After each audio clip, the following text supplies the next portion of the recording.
And how do you do, my fellow squishies?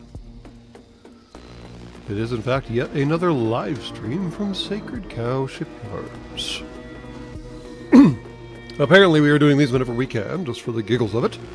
And mostly because I was tinkering around with this game last rotation and realized that it might not actually be bad live streaming content. So here we are doing the live streaming thing. Not sure how many folks will show up, but that's not a big deal because this is, after all, a kind of off-sequence live stream for us. But we haven't really kept a solid schedule on the live streams regardless, so no surprise there. But one big detail to note is that while the game is apparently called Endzone, it has absolutely nothing to do with sports ball on your planet. Which makes me wonder if the naming convention used for the game is part of the reason that the studio in charge of the game no longer exists. I have a pretty nasty echo.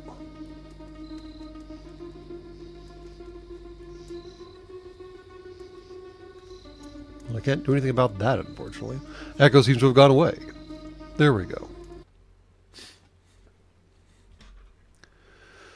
Because yes, even I know that Endzone is a term that typically is typically reserved for one of the sports ball things on your planet, and this game has absolutely nothing to do with that. So I just have to wonder if the company folded because somebody just couldn't make the connection or whatever the hell.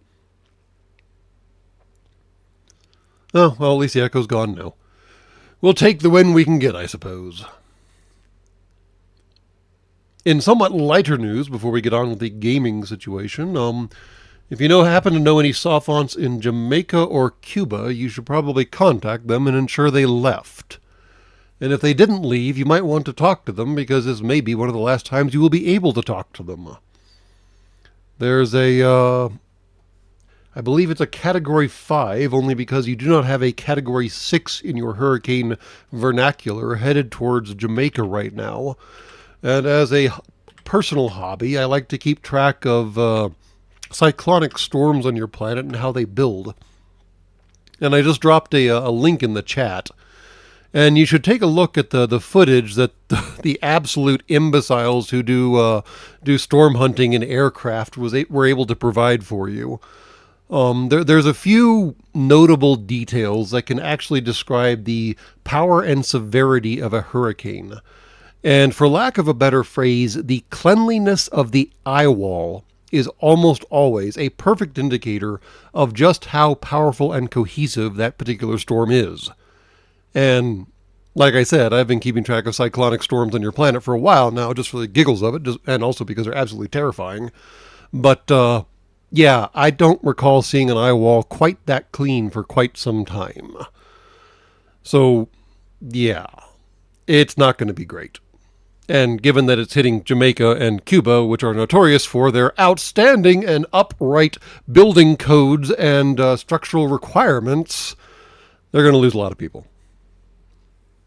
No way around it. Especially since Jamaica has technically never actually been hit by a 5, and their last 4 was something like 37 orbits ago. So all of the dirt and everything that hasn't recently kind of mudslid away will be mudsliding away. And naturally, as with a lot of Caribbean countries, given that they are, I think they're remnants of a volcano or an asteroid strike or something like that. Anyways, a lot of them are fairly mountainous in the middle, and fairly is a relative term. But anyways, most of the civilization on these Caribbean islands is at the coasts, which will be utterly annihilated. I cannot imagine what the storm surge off this thing will be.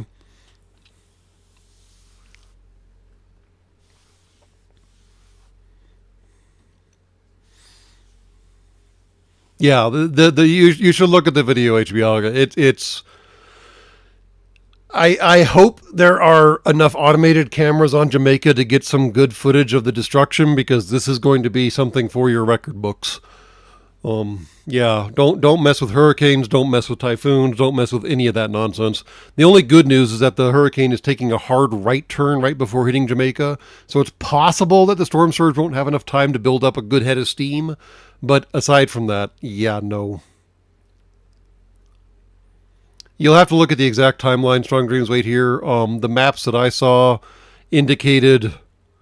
Well, the maps that I saw, the cone, like, so covered Jamaica that it was hard to figure out where exactly he was hitting and when. So, yeah, I don't know.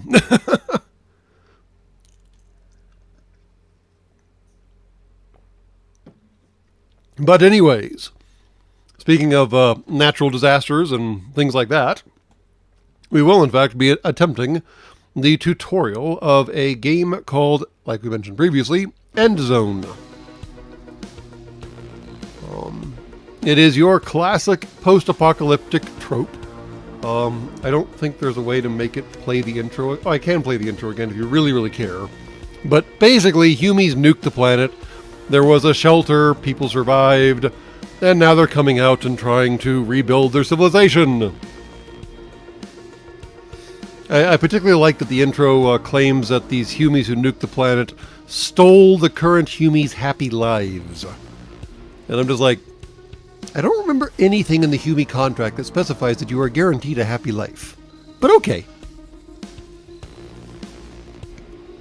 Anyways, I was casting about in my Steam library for something a little more constructive and maybe a little less destructive. And since I don't have Satisfactory or Factorio, this one popped up in my library and I figured I'd give it a shot. And yes, basically Fallout Light. The tutorial has a fairly decent voice actor, though, and the delivery and lines are somewhat amusing. So I've been having some degree of fun with it. So we'll give that a shot. And for some reason, your home base starts out being a bus.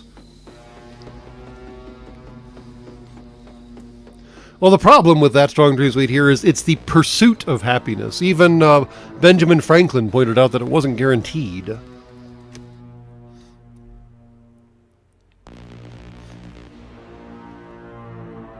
They did at least capture the aesthetic fairly well, though. You have to give them credit for that.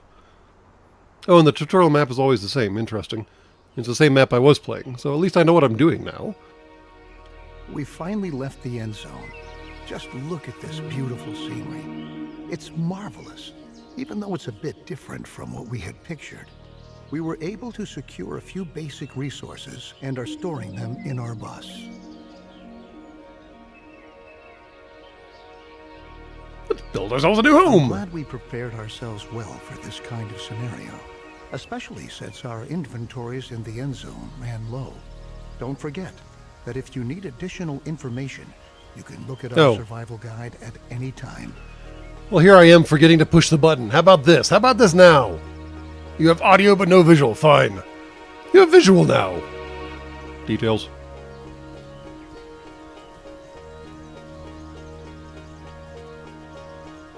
See, I told you I'd eventually forget to push the button. So, like I was trying to say about the aesthetic, let me find a good spot to show you the aesthetic. There we go. Fairly decently post-apocalyptic aesthetic. Like the windmill somehow survived, though. That's funny. Alright. Sorry about that. Told you I'd eventually forget to push a button. And yes, home camp is in fact a bus. Not sure why it's a bus, but it's a bus. Anyways, let's do the survival guide thing. Open the survival guide! Boom, survival guide. It's a very comprehensive survival guide. There's all kinds of stuff. I imagine the tutorial will get us there eventually. I haven't really actually bothered reading the survival guide a great deal, so, you know, whatever. This game is called Endzone. Oh, 17-foot storm surge is like 90% of Jamaica's inhabited area. Wow. Okay, that's not great.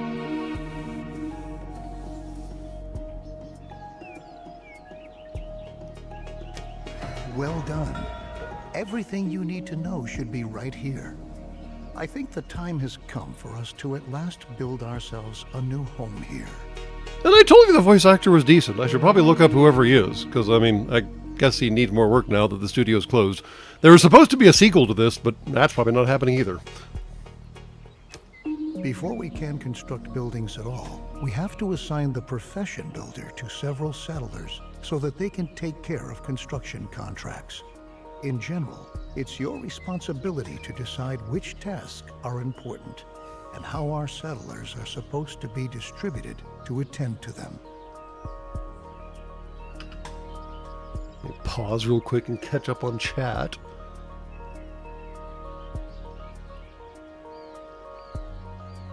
What is KPE guy Ebbers trying to ask me? It all gets lost in the noise, unfortunately. Or no, he deleted it. Never mind. Whatever. Yes, I get bullied by subscribers to fix myself. It happens.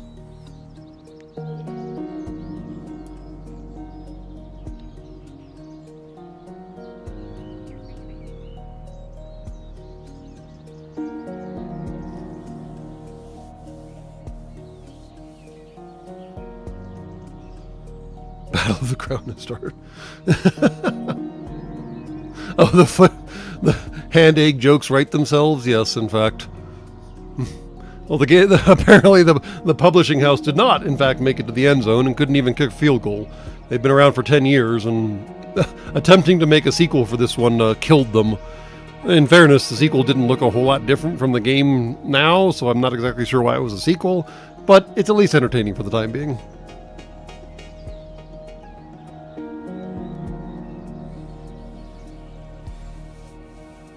And yeah, after Melissa hits the Jamaica and Cuba, it's going to go across, I guess that'd be the Bahamas or Bermuda or whichever one those, I always get those confused, whichever chain of islands those are, and then head back out into the ocean. So for whatever it's worth, the mainland CONUS area is somewhat safe, but I imagine y'all are going to be sending a whole pile of humanitarian aid down south.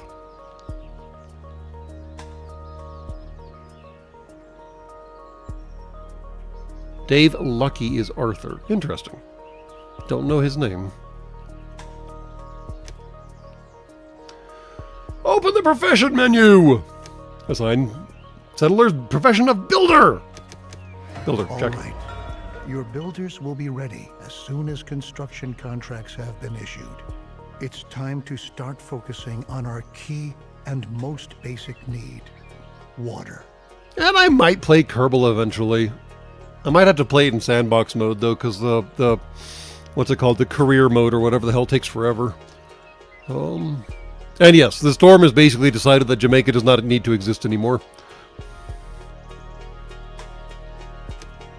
The first thing we ought to do is to establish a working water supply. So we'll move on to our first construction contract. Place and build a jetty by a lake in the vicinity of your town center. Like it just says vicinity. I mean, there's only the one lake, dude. I mean, I guess I could go over there if I really wanted to. Build a jetty right there, but it seems like a bit of a walk. Now, learning from past experience, it doesn't really matter where the jetty goes, amusingly enough. So we're going to shove it over here. Because it doesn't actually matter. The lake does eventually dry up, but it dries up, like, entirely. So in the meantime, eh.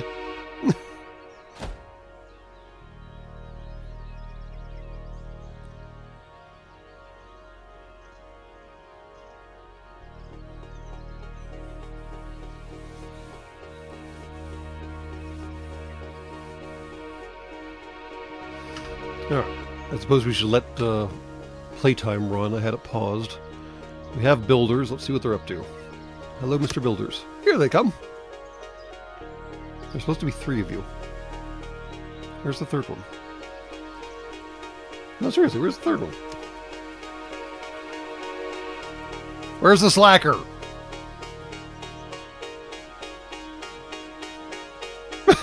Okay, that's rude. We lost a Humie already. Damn. That didn't go well. Or is that you right there? I still only see 2 of you. Did you get stuck in the bus somehow? Oh good, I have a glitched out builder. Very fantastic. The jetty was completed as planned. Now we have a place where we can collect water. There are other possibilities to gather water too, but the jetty is the simplest and most cost-effective method. I like that you have to build a jetty to collect water, because apparently the humans are too lazy just to walk down to the shore and collect water.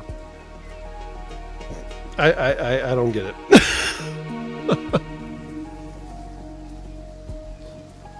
And yes, it is very much a solid real-time strategy engine when you get right down to it. I like that it actually has full rotation, unlike a lot of real-time, well, older real-time strategy games where you didn't have that option. I don't like how the zoom kind of rotates, or the angle rotates as you zoom. It's kind of... I don't want to see from, like, their angle. I want to see from the overhead angle, but, yeah, that's a small complaint. Anyways, jetty. Turn up the narration volume for me or the narration volume from Arthur here, because I can do both, technically, sort of, maybe.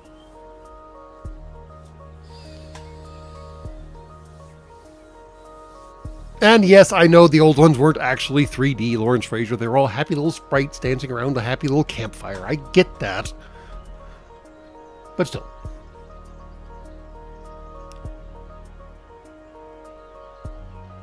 Game narration. Fair enough. I can turn that up.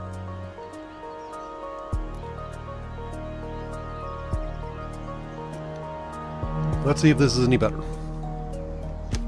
We can obtain and store water from different sources, like a jetty, rain collector, or well in the cistern. The cistern should always be in close proximity to a water source, so that our water carriers don't have to walk too far. Yeah, that makes sense. Let me see if I can turn up him specifically. Audio. Voice over volume. There we go. That's probably what I want. Seems like what I want. Unnatural deaths. As opposed to natural deaths? Okay, cool. Get some fish. Alright. We have builders, now we need a cistern. Complicated term for holding tank.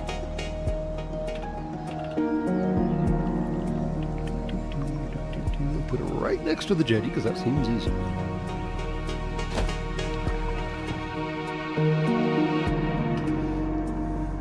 And I suppose I should unpause the game, because then the builders can actually do buildy things. The two builders that I have. Because apparently one of them is... Oh, no, we got three now. Yay! He finally deglitched himself. That's good.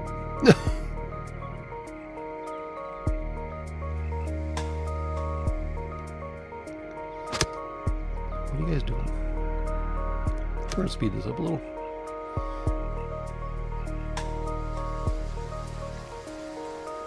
Gotta drop off the supplies before you can do anything. I see how it is. Alright. Cool. And now we need to tell people to gather water, because apparently the humies are too dumb to do it themselves. Story of humanity right there.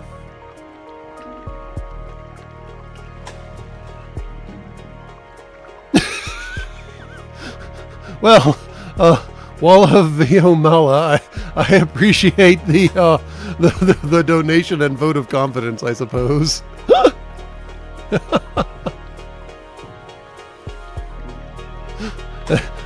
I don't mean to sell you games, it's just random games that for some reason are in my library, probably because I've been a subscriber on the Humble Bundle system for about as long as Humble Bundle has existed.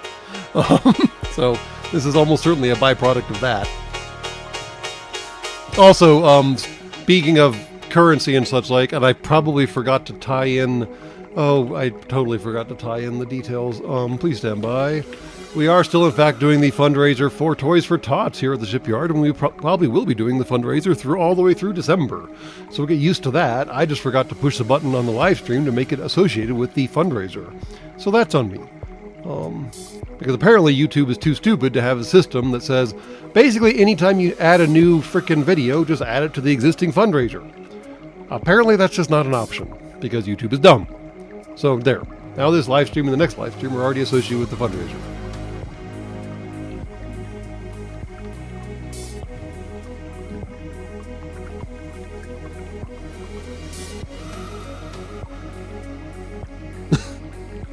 I mean, if I'm this good at selling games, I suppose I should start selling out my services, but that would require a lot more effort on my part, probably. Alright, let's collect some water, Hughes. Look at him run! Look at him run! Look at him run! There we go. Great. We have now installed a working water supply, and water is now transported from the jetty to our cistern. Consider hiring more water carriers if you don't have enough settlers available. You can never have enough water in storage. That's technically not true because eventually you run out of storage. Having already experienced that problem. The fundraiser, let me check right now. Earlier I saw today that we were at 210, I believe. We're at 224.81 right now. The goal is currently set at $2,000, and like I said, it will run through until, well, December. So, like I said previously, I apparently underestimated y'all again, as I frequently do. But like I also said previously, I like to be surprised by good things as opposed to bad things. So, me underestimating you is a good thing. Now we should focus on food production. It's important to ensure the supply right from the start. A gatherer's cabin, a hunting lodge, or a fishing hut can directly remedy the situation. I suggest starting with a fishing hut, since we're already located near a lake.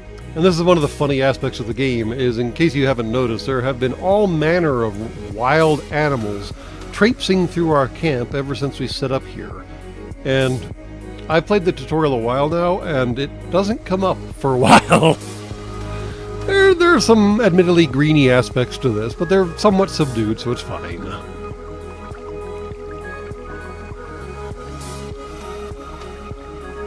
Eventually the lake becomes your storage. Alright, fishing hut. Food. Fishing hut.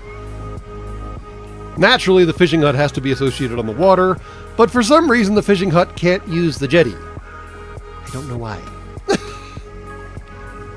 You would think it could just use the jetty, but no. You would be wrong. It's fine. We'll put it right next to the jetty, since apparently proximity doesn't actually matter. You must construct additional supply depots!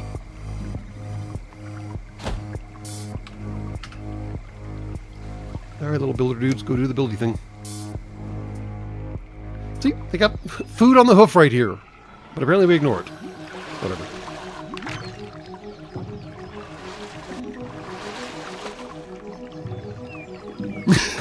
The jetties for gathering water, the fishing hut is for gathering fish. I mean, you're technically correct, which is the best kind of correct, but still, it's kind of weird.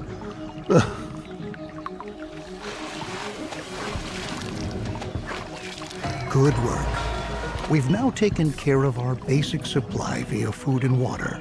Make sure that you have enough food and water on hand at all times, especially if you want to upgrade your settlement.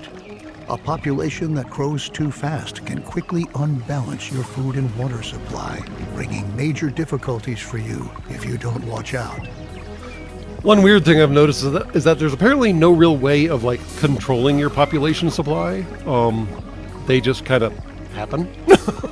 We'll get to how, for example, children happen in the game, which isn't that dissimilar from how children happen in your world currently, as I understand it.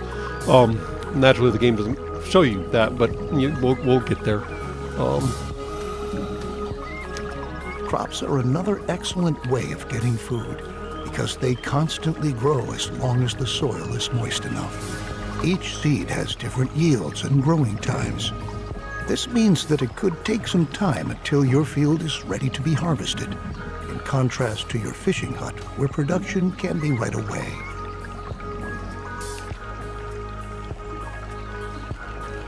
And I have no idea why the saving process is that complicated, but yeah. Children in the back seat cause accidents. Accidents in the back seat cause children. Yes. You got pissed off at Dredge and Fallout because all you were doing is fishing. So now you're fishing. Yes, but it's automated fishing that I don't have to actually do myself. So you humies can go do the fishing while I can go do the building thing.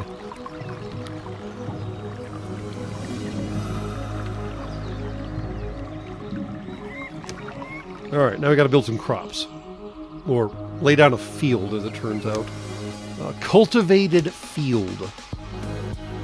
I haven't figured out a good spot to put this yet. I mean, technically our supply depot right now is this silly little bus, so I guess we'll put it next to the bus.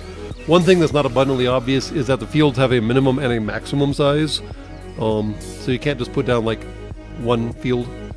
You have to put down big field. Might as well do a 10 by 10 because why not?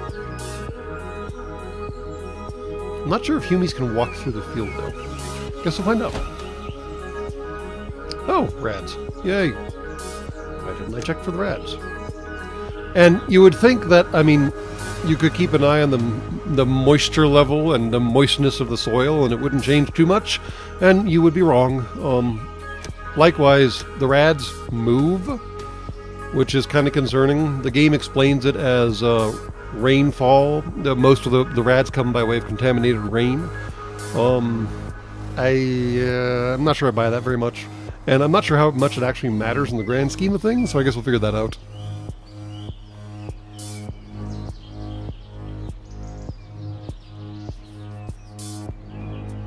And yeah, it's in the walking path, but they'll probably be able to walk around it. Okay, cultivated field built, not built yet. Builders have to go do the buildy thing. I guess they cleaned the rads? Or are cleaning the rads? Unclear. Okay, choose seed. We have black salsify, whatever all that is, and cabbage! Let's go with cabbage. Oops. There. And then we need to assign farmers to do farming things. Looks good. There we go. Remember that we need the widest variety of food sources to stay healthy. You should also plan ahead for drought periods that might come when it's not going to rain. Stock up on food and adapt your production to avoid bottlenecks. I'll show you a few more strategies later on. There we go. At the beginning, we don't have much scrap wood or other resources. We could build a production building, but to obtain resources as fast as possible, it's best that we start gathering right away. Assign a Gather All Resources task. All the settlers who haven't been assigned any profession by you are going to accept these kinds of tasks. In addition, settlers distribute resources within your settlement. Alright, I think we can turn off the rad tracker. Or maybe we shouldn't. Hold on. Yeah, we're fine. Place a gather wood task. Resources. Task, there we go. Gather wood! Seems like a good spot to go gather wood. And then gathering scrap.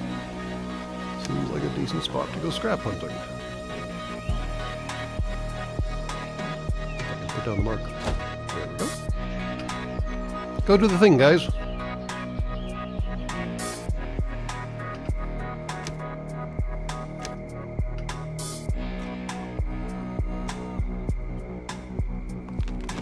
And they just go chopping away, don't they?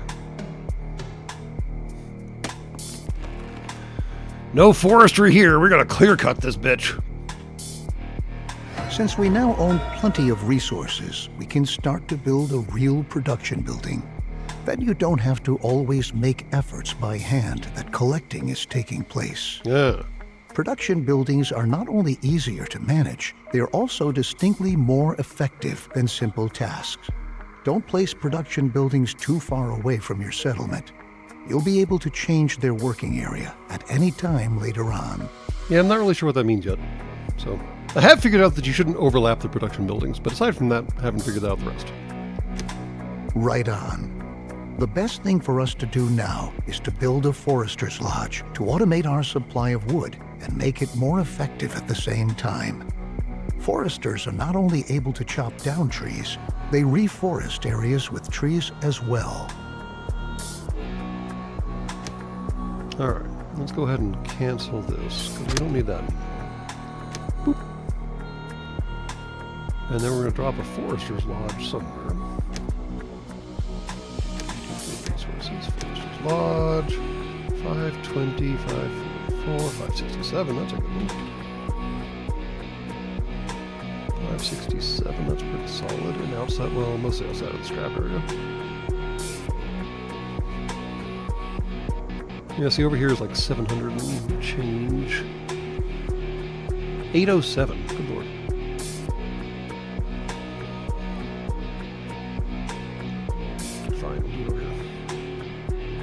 And yes, I know I'm a little ways from camp, but it'll be fine. Mostly. Ish. Give or take. Alright. We need more buildy people. Thankfully, we have more buildy people. Are we doing farmy things now?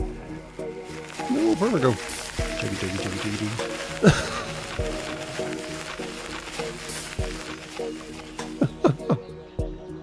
I like the... Well, okay, we got some stuff coming out of the ground. We already have, what, 37 food? Not bad. And they can, in fact, walk over the field. Okay, so no big deal. How's the foresting lodge going on?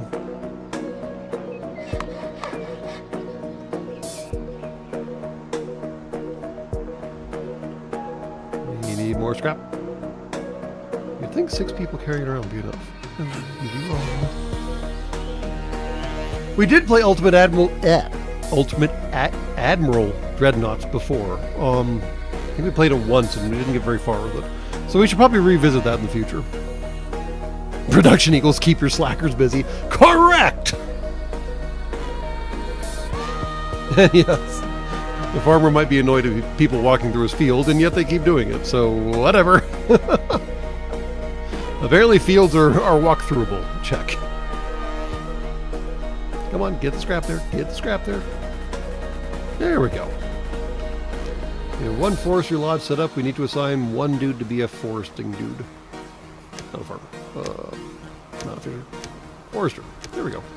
All of them start with F's.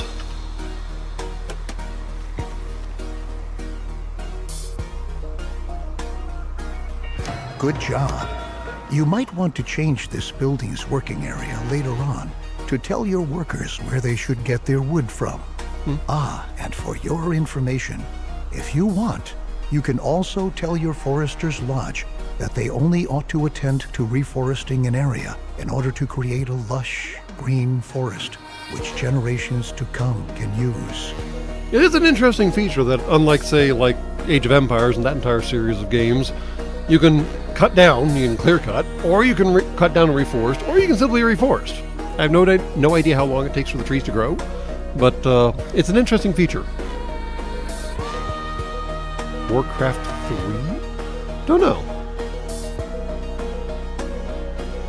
Mostly used to play StarCraft for obvious reasons, as opposed to Warcraft.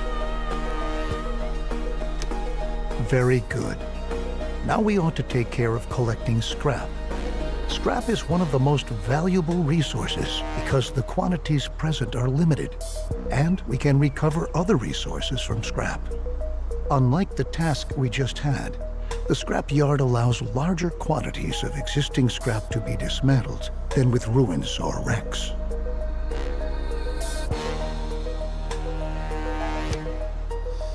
Alright, build a scrapyard. 750, 825, 822. Really? No. 931. Yeah. 939, 943. Ooh, here we go. 991. That looks beautiful. Beautiful. Boop.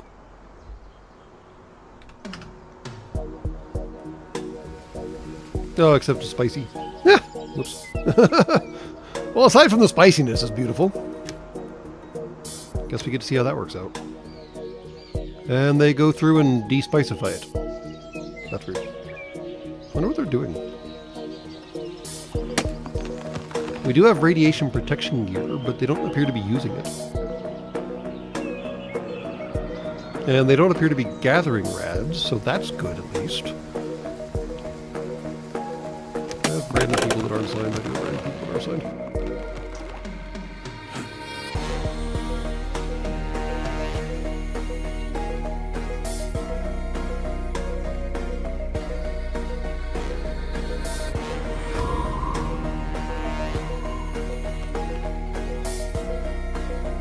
Spicy air, yes. Why does the air taste like pennies? Yeah, sounds like a good day.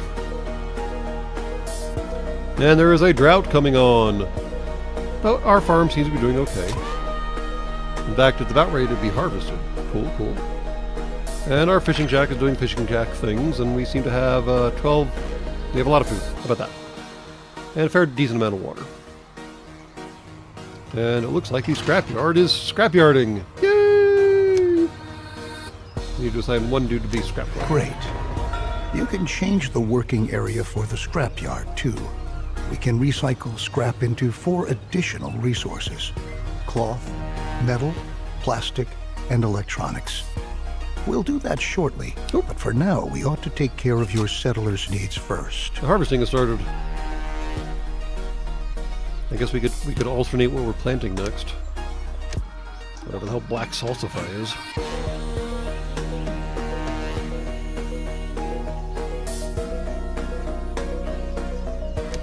Our people want a place to sleep and live.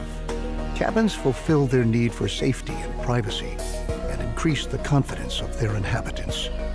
In other words, building cabins increases their willingness to start families and reproduce, if you know what I mean. See, I told you we'd get there.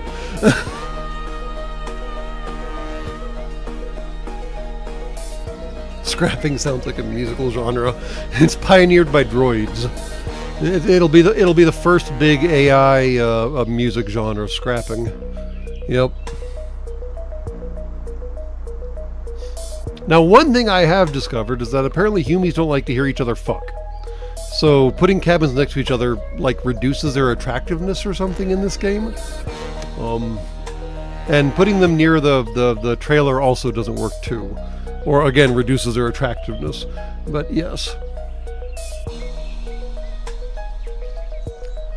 Let's see here. Housing, cabin.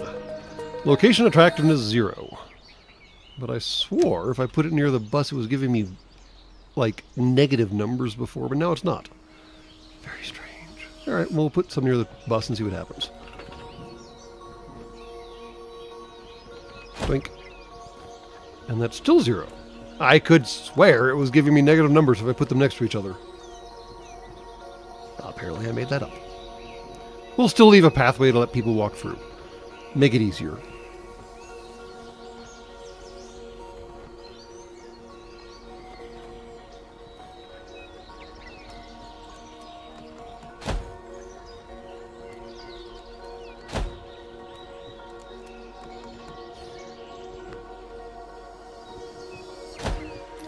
Because I know you guys don't like being right up on your neighbors. How many are we up to? That's like 5? Yeah, 5. More spicy dirt.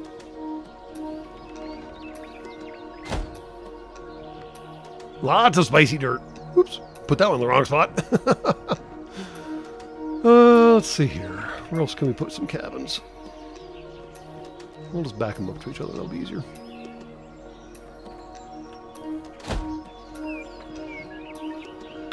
Simplify the logistics, right? That should be 1, 2, 3, 4, 5. Yep, cool.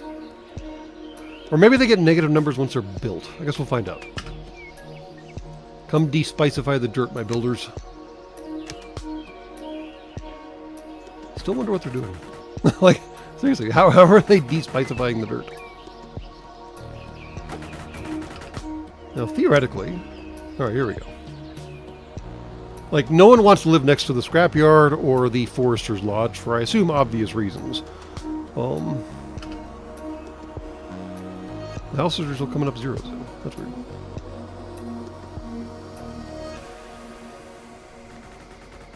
Alright, well, maybe I was hallucinating that. Entirely possible. Besides cabins, you can also provide sturdy houses and shelters as housing. Sturdy houses withstand sandstorms better and have an increased storage capacity to boot. Children living in houses gradually fill up the house's stockpiles. Settlers do not reproduce in a shelter because they lack privacy. Nobody likes banging in public. Check. Guess we don't need this anymore either, do we?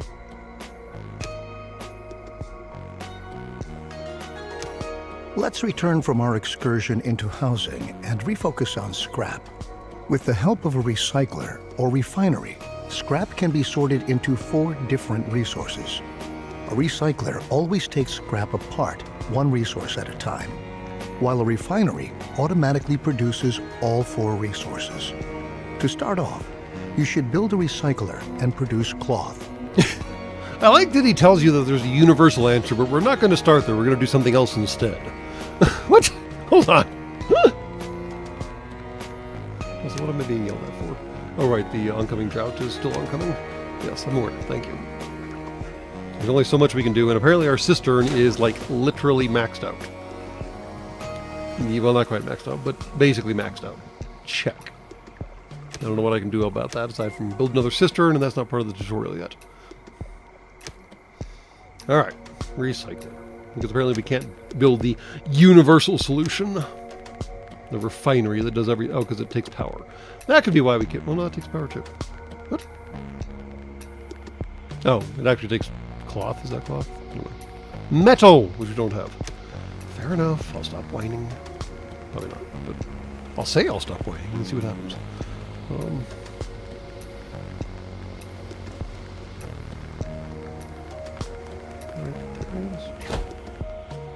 More spicy dirt!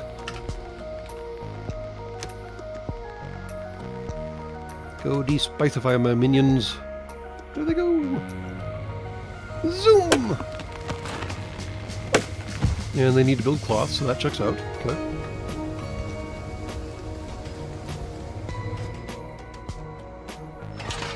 Can I tell you to, like, target that field? Change field of work. Demolish. No, I can't tell you to target a specific scrap pile. That's sad. I did not like Frostpunk, to be brutally honest. Well, apparently this game does not have exhibitionists, so, I mean, there's that.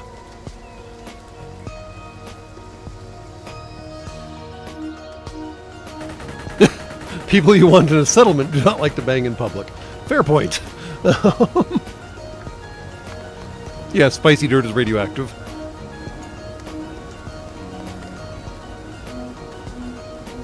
I got no chill about Frostpunk. Yeah, no.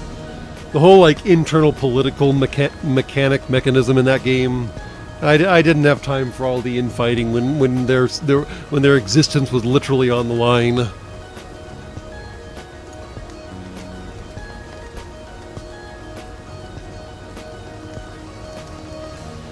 I know you Humies can't bring yourselves together even when you're about to...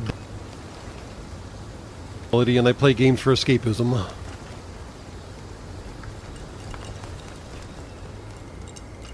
Alright, we gotta actually tell somebody to work at this stupid place. Refiner. Go do refining things.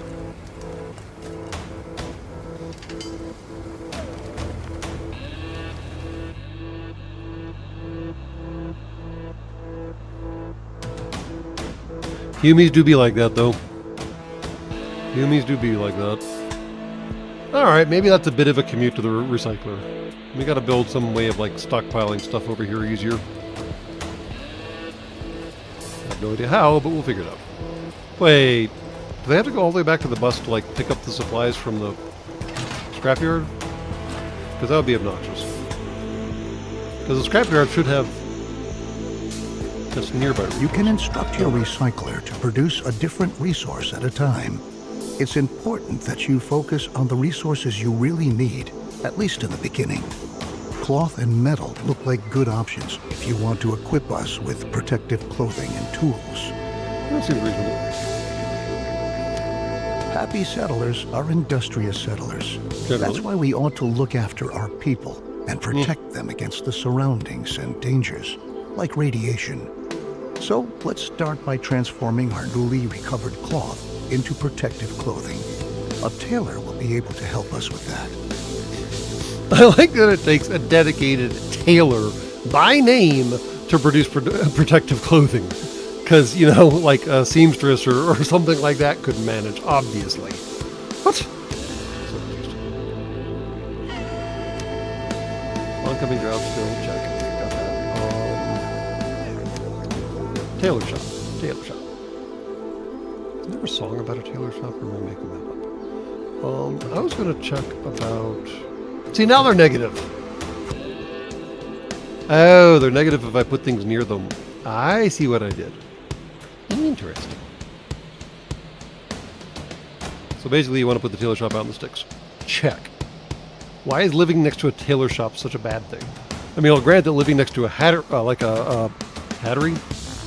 What are those called? Haberdashery? Yes. Would be bad on account of all the mercury, but I hope we're past that at this point.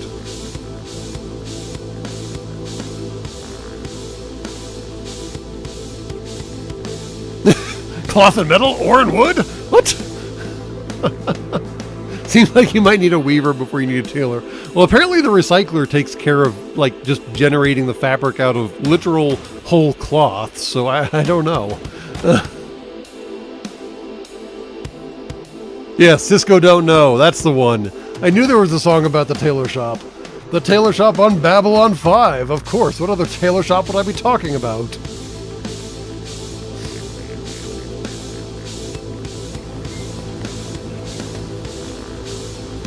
What other tailor shop would I be talking about? No idea. I haven't decided if squishies can walk through these green areas normally or not. I guess I should figure that out at some point. But since this place is making cloth, I might as well drop the tailor right next to it. Yes, Garrick's Tailor Shop. There is an outstanding song about that.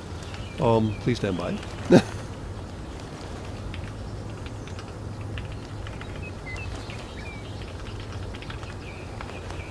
You'll have to deviate from the live stream momentarily to watch this, and I'm not going to put it on the live stream because I don't actually know how to do that. Oh, there we go. You'll have to watch that at some point. There we go. Okay. Tailor shop. Guess we'll put it right here and see if they can walk through it. Yes, I know there are rads there. Apparently you guys can clean that up just fine. Figure it out. Make it work! This is a tailor shop, right? Make it work. That's James Gunn's, not James Gunn. One of those gun guys. Lines.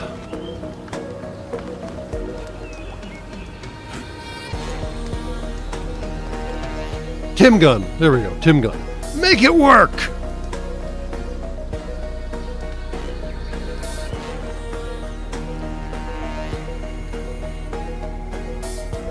Oh, weird. Maybe Super Chats and fundraisers are mutually exclusive? Huh. I did not know that, Walla Veomala.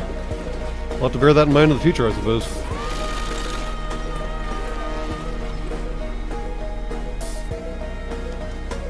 Well, it's fine. You already reimbursed me for selling you on too many games. I mean, you're already buying the game, so you probably need the currency more than I do.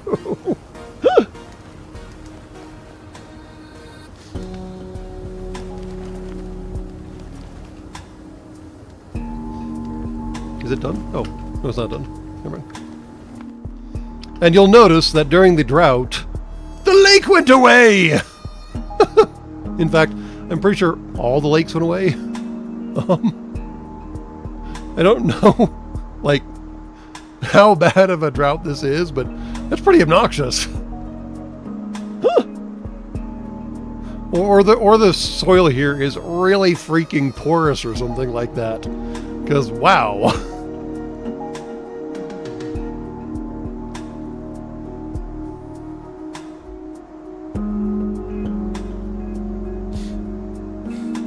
Apparently the fish, like, come back after the lake fills back up again. I'm not really sure how that works. But no, we do eventually get more fish after the lake fills back up again. And I guess I should flip this back to cabbage before it gets harvested again. I don't know. Yeah. Apparently fish eggs can survive going through avian digestive systems, though. So I guess the eggs just, like, hide in the mud and then hatch when things get wet again.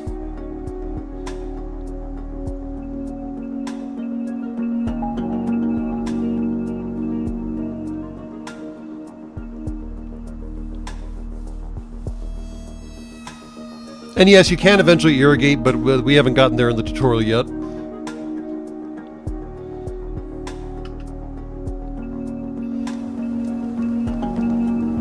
Ah! I beat you all to it! Ha ha! Take my wins where I can.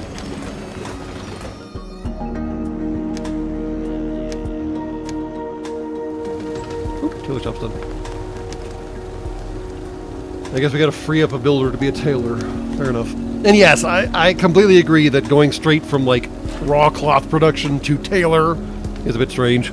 I don't actually know what country produced this game, so maybe it's a linguistic hiccup. Could go either way.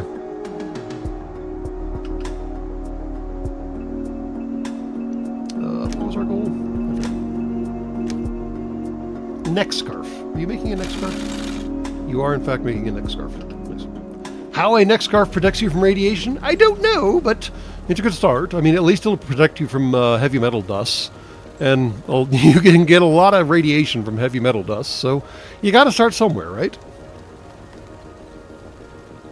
Do I still need fissures right now? Technically no, but we're about to get some water, so I will shortly.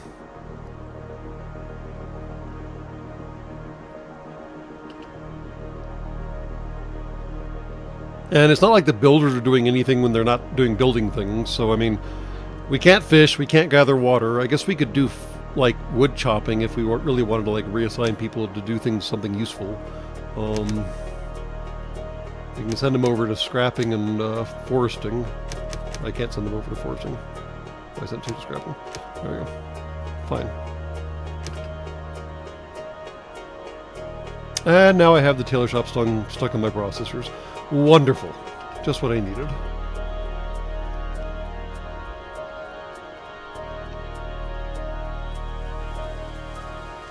And now here comes the rain, as opposed to here comes the sun.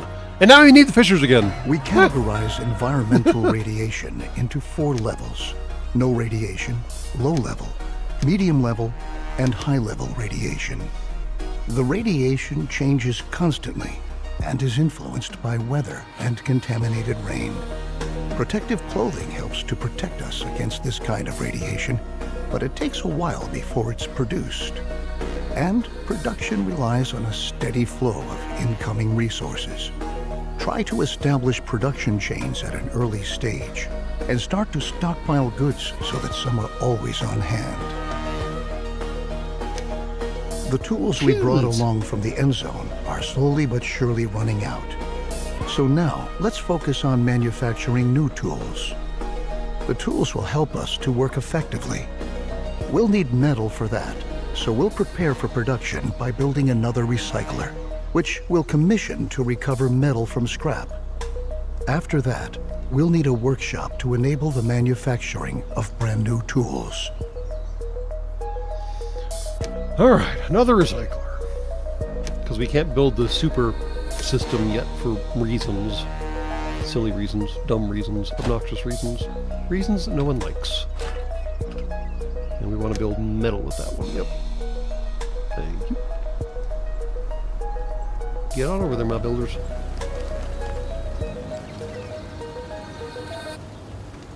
And then we'll build a workshop.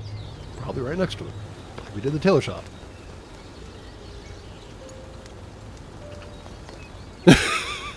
It's like it would be radioactive as heck to fill that fast. I mean, just imagine all the dust that accumulated in the bottom of the lake, and now it filled up with water, and now we're drinking the water out of it and fishing out of it. Yeah, the fish has 3 eyes. It's no big deal. Don't pay attention to it.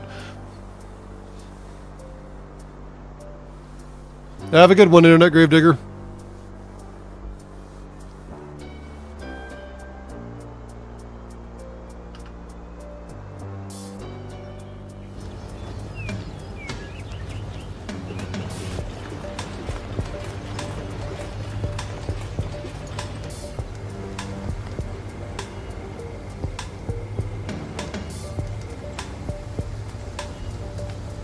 Eternal Frosty. It already built? No, it didn't.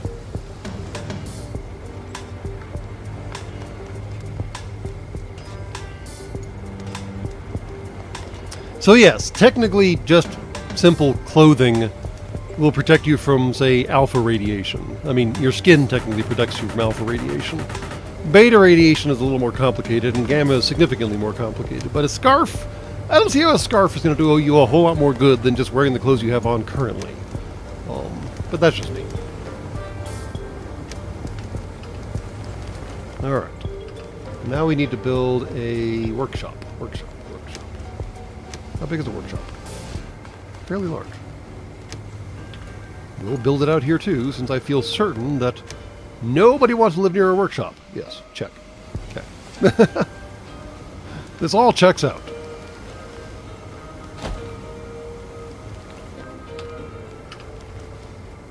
Guess we need to turbo mine some stuff. We just talked about heavy metal dust.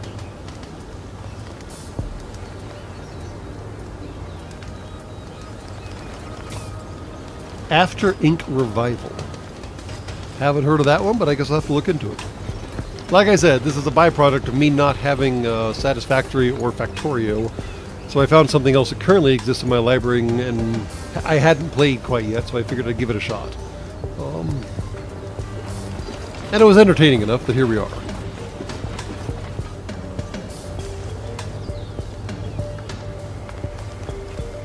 Peeling paint was an emergency. Yeah. Peeling radioactive paint is somehow worse than peeling lead paint. Somehow so much worse.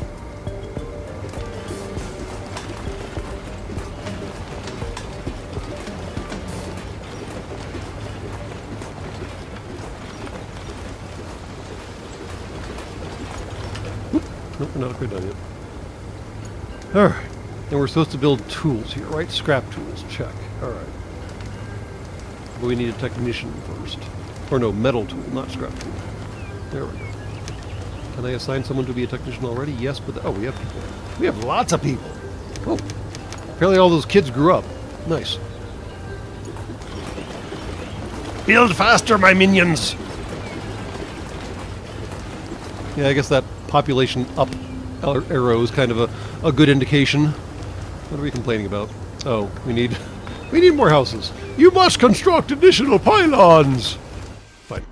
The builders will be kind of lazy after we finish up this workshop, so I guess we should go ahead and do that. Apparently I can't actually build like a sturdy house or a comfortable house, so I suppose we're just doing more and more cabins. We living in the sticks, y'all.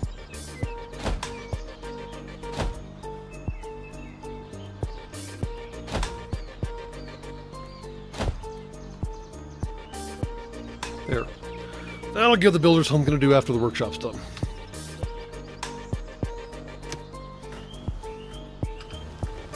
And the workshop is done and is currently not working on metal tools because I guess they have to go back to the bus to pick up the metal to bring back. I could have sworn that building things next to things should have made things easier. But seriously, you gotta go all the way back to the bus to get the stuff that the scrapyard produced? That seems like a good design. He really does. He has to go all the way back to the central clearinghouse to pick up his supplies that were just made right there, that the guy carried all the way back to the central clearinghouse. I'm so confused.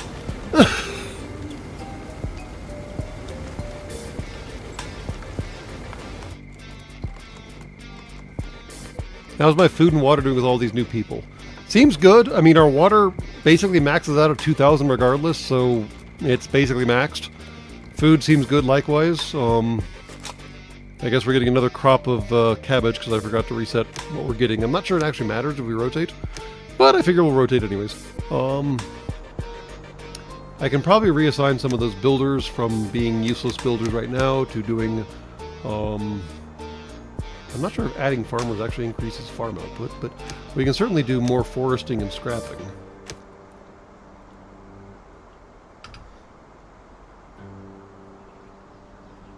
Have you made anything yet? Seriously. You have made 0 tools. Slag ass.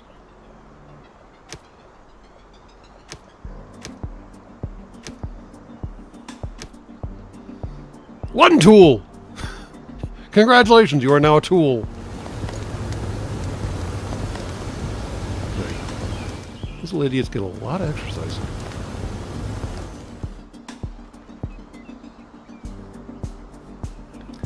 Have a good one, Master Ridley. I mean, it's just so dumb, Walla. I mean, the stuff is made here, the stuff is processed here, and yet for some reason it has to go all the way back, and then all the way here, and then all the way back, and then all the way here to get anything done. Can we not engage just a little bit of supply chain intelligence? Just a touch. And apparently we have more people now. Yay, people. Water is starting to dip, so maybe we'll go ahead and max out the water option. And we'll go back to having 3 builders, because why not?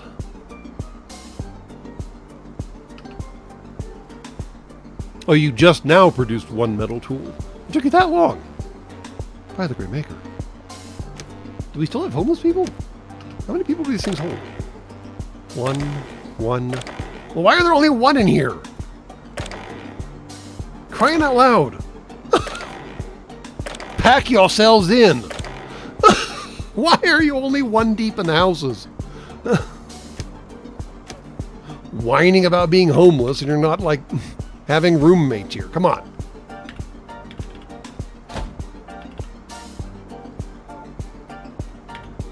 It's the end of the world as we know it, folks. Get used to rubbing shoulders.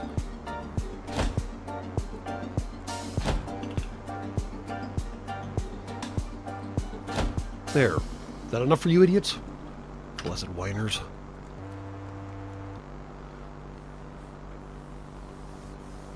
With our lovely new tools, we are now prepared to work effectively.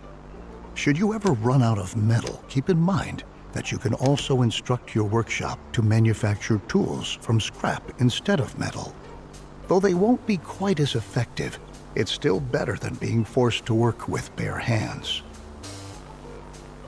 And yeah, the timescale definitely changes a lot of things too, because yeah. It's all in the name of game balance, I feel certain, but it's still frustrating all the same too. Alright, scrap tools are useless, check. Down in the Endzone, we had sufficient time and resources to educate ourselves properly. But our children don't have this luxury. We ought to build a school and pass on what we've learned. Build school, pass on what we've learned. Cool. School! Alright, does this change, like, attractiveness? Why doesn't this, like, increase attractiveness? That seems weird.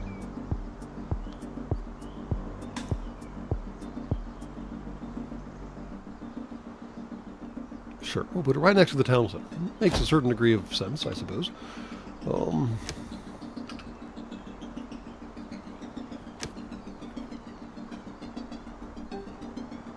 Yeah, the wetness doesn't really seem to matter, and it changes randomly, so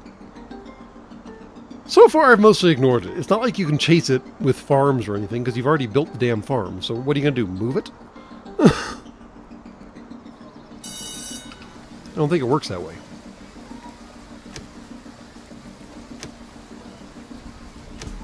Perfect. Besides the fact that educated children work more effectively, we'll also teach them to be more careful with their protective clothing and tools. This, in turn, leads to them staying intact longer, and we conserve valuable resources.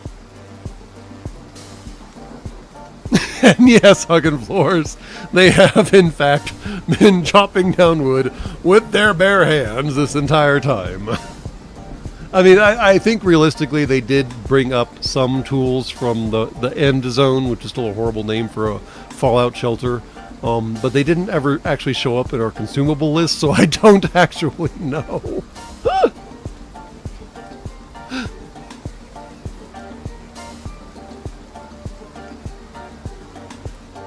Chopping, they're just whacking the tree with the ridge of their hand. I mean, I guess if you do it enough, eventually something's going to give, probably your hand. Now that our population is starting to grow, we ought to again turn our attention to the topic of food production. We are already accumulating fish and tilling our fields. Check and check. A gatherer's cabin will now enable us to gather mushrooms and berries from the forest nearby. With the herring! Well, they were fishing. So, I mean, if they caught enough fish, then yeah, they'd whack the tree with a herring and down it goes. How they got a herring out of a lake, I'm not entirely sure, but details. Post-apocalyptic nuclear warfare planet. There are herrings and lakes now. We don't need the water thing anymore. Gatherer's cabin. Alright, I think last I saw somewhere up here was a good spot to put it. 9:30. Put it way out in the sticks and it does really, really well. 1490, that's pretty decent. 1530, there we go. Alright, that'll do. We probably don't want to knock down the bush that we're going to be harvesting from, though. So right there. Nope! Too late. I thought I wouldn't knock it down. Ah well, mistakes were made.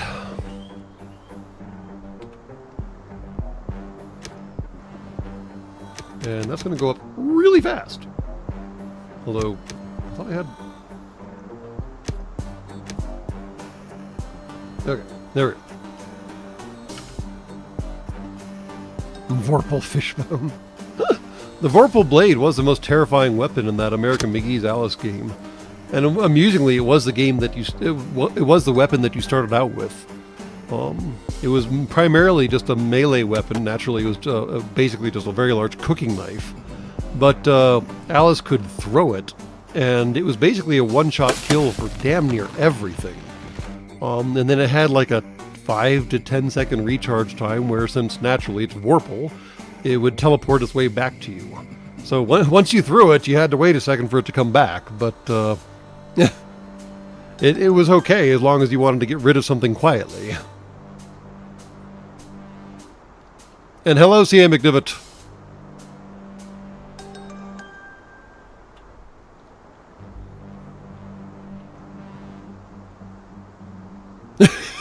If anyone thought axes and shovels might be useful. Well, I keep hearing axes when they cut down the trees, so I assume this tool count is misleading. I thought I saw it just blip. So I don't know where the tools are going, or actually how we're losing... I guess we're gaining radiation protection. We lost all the mask stuff. That's not great. Alright, well, maybe our people are going to start getting spicy too. That might not be good. Why is our confidence going down? They have housing, they have a school. What else do these idiots want? I swear by the Great Maker. Whiners. All of them whiners. Now we even have like fruit and bear, or not, maybe not fruit, mushrooms and berries on the table. Come on.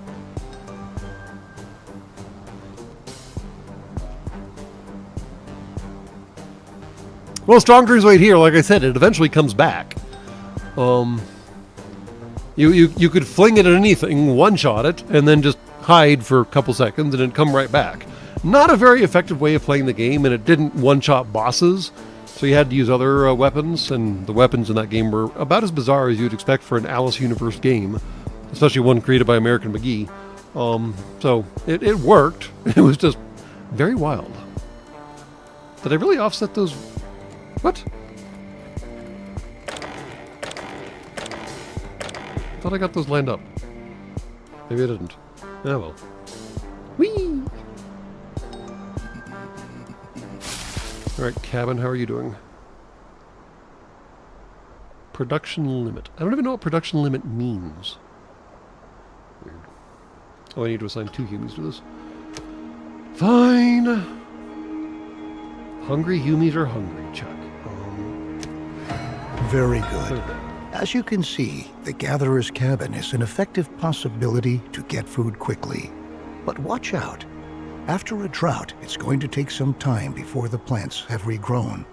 As is the case with most buildings, here too, you can relocate the working area at any time. Shockingly, plants need water. Who knew?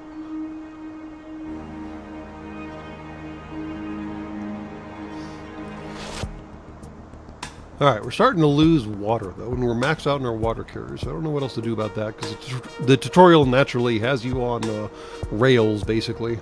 I guess we can slot another teacher in. Educated populace is not necessarily a bad thing. Although we are sufficiently supplied at the moment, our survival depends on diligent planning. Oh yes, If the we can croquet lay hammer, out that a was plan awesome. for an orchard, then we can start to plant fruit or nut trees that we can harvest after a few seasons.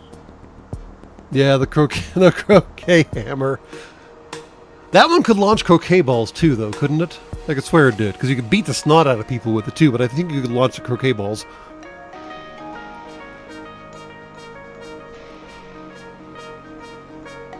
Stinky cat food breath. Well, that's your own fault for sticking your scent organ in its mouth. I mean, it's generally disadvised to do that with felines. I mean, all right, orchard. check. Farmer, 3 out of 2, check. Oops. We may have gotten ahead of ourselves a little. Orchard. Go ahead and make it the same size as the rest of the farm, right? 10 by 10, wasn't that what we had? Yeah. Boom, baby.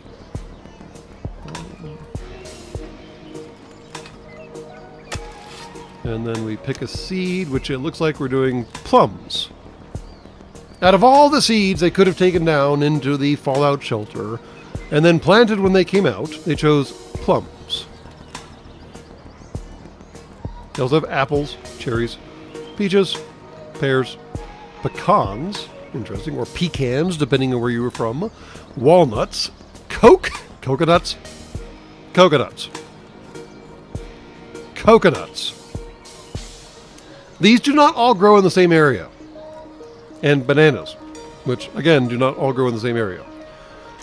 The orchard has been laid out, and the trees are already beginning to grow. Similar to crops for farming, trees need some time until they are fully grown. But once they have grown, they can be harvested again and again until they have to be newly planted. I know that catnip, I believe, is a subspecies of mint, so I would assume they could eat mint just fine.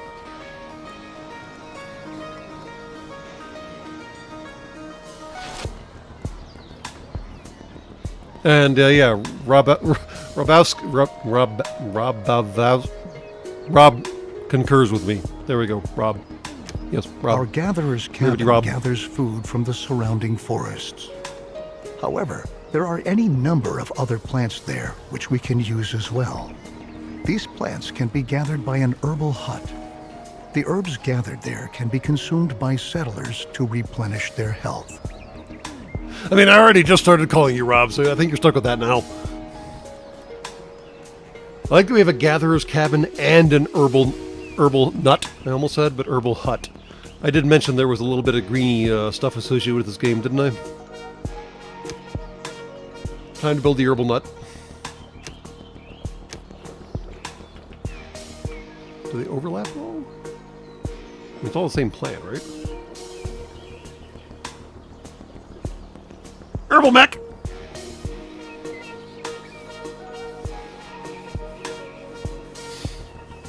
Just be careful where you plant mint plants. They're kind of like bamboo and kudzu. You want to plant them somewhere you can control the mint plant, otherwise the mint plant will control you.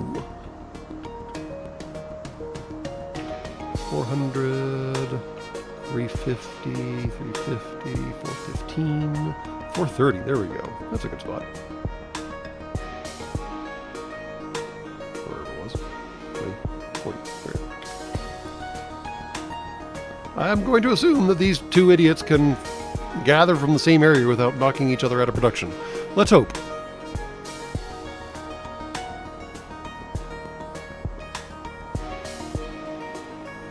Yeah, Lawrence Fraser, you want to be really tremendously careful with every species of mint.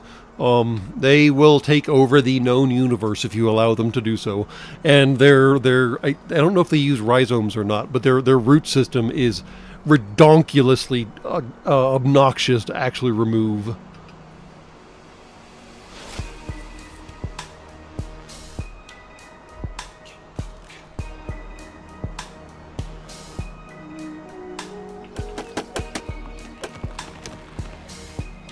Bonus builders! Guess we need some more farmers too, because now we have 2 fields.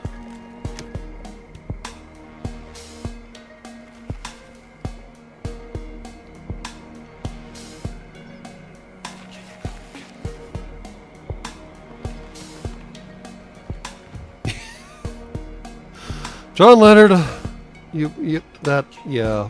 I saw what you did there. I saw what you did.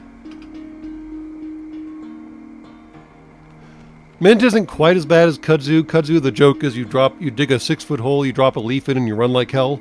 Mint is a little slower, but it's still pernicious and tenacious and all of those other ishous words. That was a weird noise. What was that meant to tell me?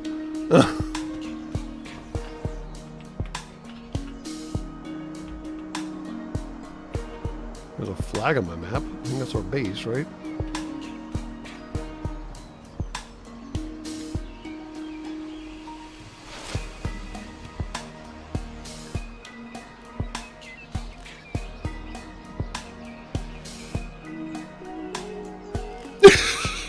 See, McDivitt put a building on top of a mint plant, and it somehow still managed to escape.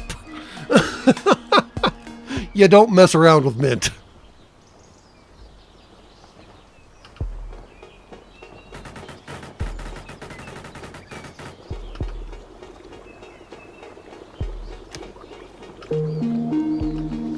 Alright, we don't need that many builders again.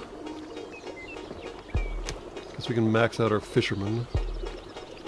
And we might as well add some more herbalists and herbal ballistas. Yes, some more herbal ballistas. We already have enough teachers. We can do another gatherer or two.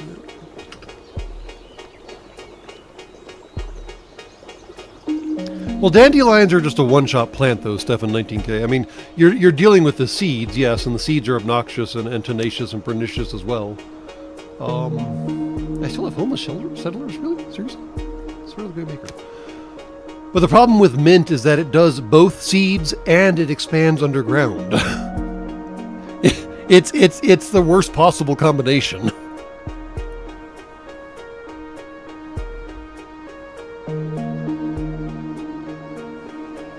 And yes, dandelions are also very edible. Amusingly, arugula and dandelions are basically the same plant. Just arugula has a better PR firm associated with it, I suppose. Gotta build more houses. You guys are demanding. I swear. And I really did offset those slightly, didn't I? Can I tear them down and fix them? How does that work? Let's find out. Aha! Demolish. And demolish, because it bugs me. And then we'll rebuild them back. You guys are just gonna have to be homeless for a second longer. That's all. Sorry. My fault!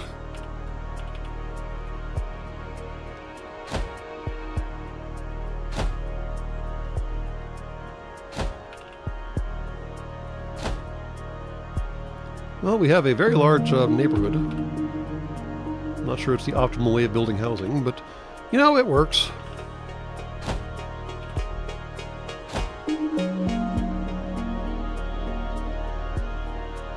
There. Go forth. Build homes. Have new tiny humies. Expand the population, or increase the surplus population, isn't that the line? We can equally utilize the gathered herbs to convert them into medicine later on. It might happen that an illness breaks out in our settlement from time to time and spreads among our settlers. That's why we always ought to have enough herbs on hand. Have a good night, hugging floors. Make a loud noise if you dig up a prehistoric mech. An herbal ballista? Yes, if I dig up an herbal ballista, you will definitely have a notification of that.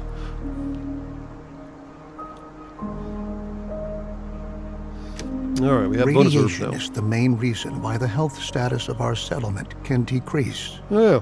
Although our settlers already use protective clothing to shield themselves against environmental radiation, it might occur that our sources of water become contaminated. We should start to filter our water to prevent this from happening. That would make sense. sense. We will need a great deal of charcoal to accomplish this. The charcoal kiln will burn wood to produce charcoal. Charcoal kiln, fair enough. Let's build one of those, shall we? I'm guessing no one wants to be near one of those. Let's see here. Happy zone? Oh yeah! Nobody wants to be near the charcoal kiln! Check. Let's put that out in the sticks.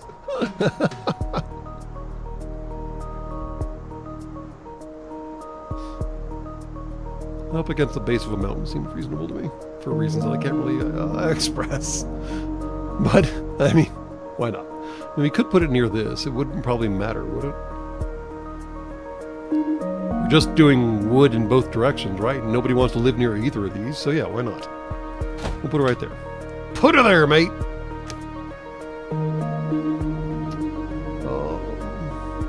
I guess we can already assign the charcoal burner. Do they help build if you already assign them the role? That'd be an interesting feature.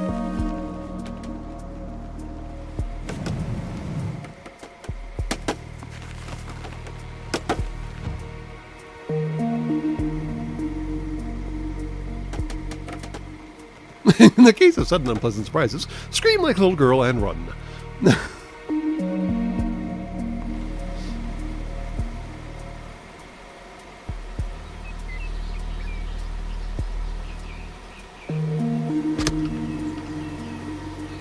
I like how the wood is still. Oh no, they're okay. So they are actually taking the wood from the forester's lodge and giving it directly to the construction.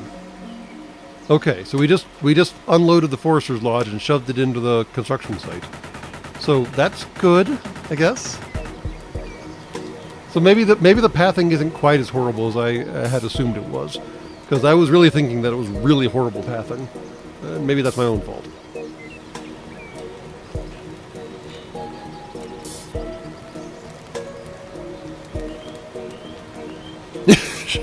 Show my carefully managed forest that we're supposed to be reforesting what its eventual fate is. Congratulations, you're being turned into charcoal. Enjoy. Oops. But now, why is he coming from the fishing hut? And what? I'm so confused. Did he have to go back to the fishing hut to get food? I guess? Is that the only place we're storing food? Great. We can use the charcoal in conjunction with a filtration system to purify our water. Unfortunately, our cistern is not able to do this. Only the water tower has the necessary equipment for this capability. Well, that's good news, except all of our supply systems apparently are maxed the fornication out.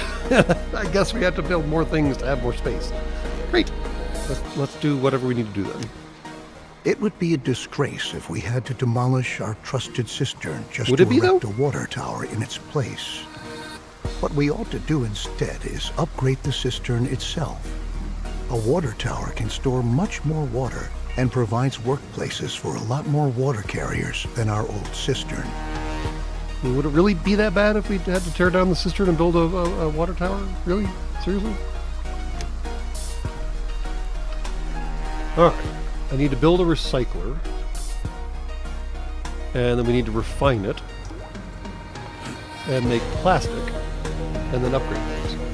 Fan-freaking-tastic. What's wrong with you? Yes, I know you need cloth. The thing right next to you is supposed to be making cloth. I can't help you if it's not actually making cloth.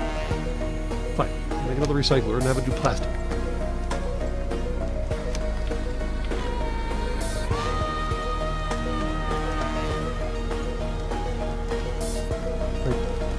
Sure. Chop it down other trees. Check.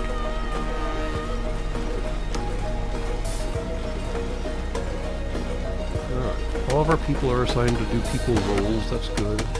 We have 39 active people with 14 coming out. Our health has increased slightly, so that's a good thing. Do we still have unhoused individuals? No, we have untooled individuals. Well, I can deal with them not being tools.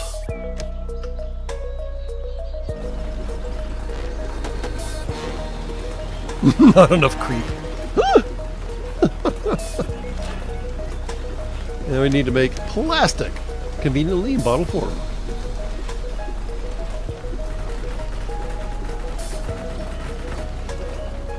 And then we need to assign a dude to do the thing. Check. We have another spare Humie running around somewhere. We might as well assign him to charcoal burner, since apparently charcoal is somewhat important. And there we go. Yeah, I think I maybe went overboard in the linear neighborhood concept, because that's quite a block. Not even a block. Strip? Whatever. What are you yelling at now? Settlers with no protective clothing. Use a tailor to make protective clothing. I'm doing that! Fine. We'll lose another dude. We'll gain another dude. Refinery's maxed out, though. Scrap collector's maxed out. So y'all are just going to have to make do.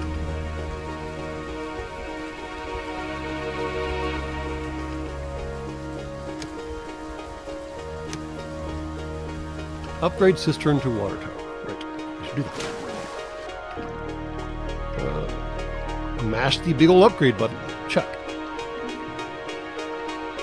Workers move faster, lower coal consumption via water filtration.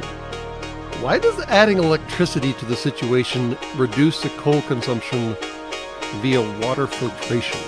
Are they zapping the crap? I mean, if you're like electrolyzing the water, then yeah, you're totally reducing the filtration demands on the water. But I can't imagine they're actually electrolyzing the water.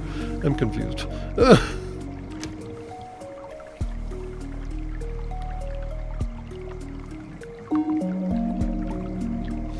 Yes, this is a step cistern. What are you doing, step cistern?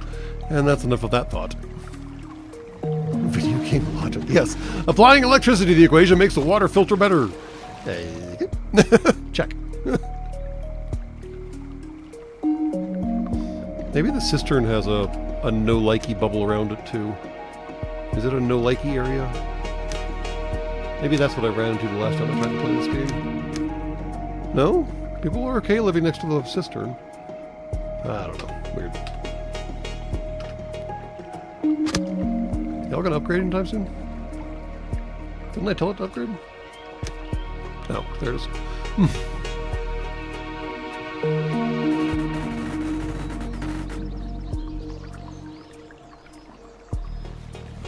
There we go. Behold, water tower. And now I have to assign more water carriers. I suppose I can do that. Our new water tower is up and ready for action. Good work.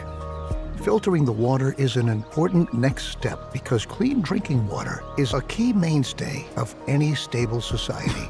Don't say.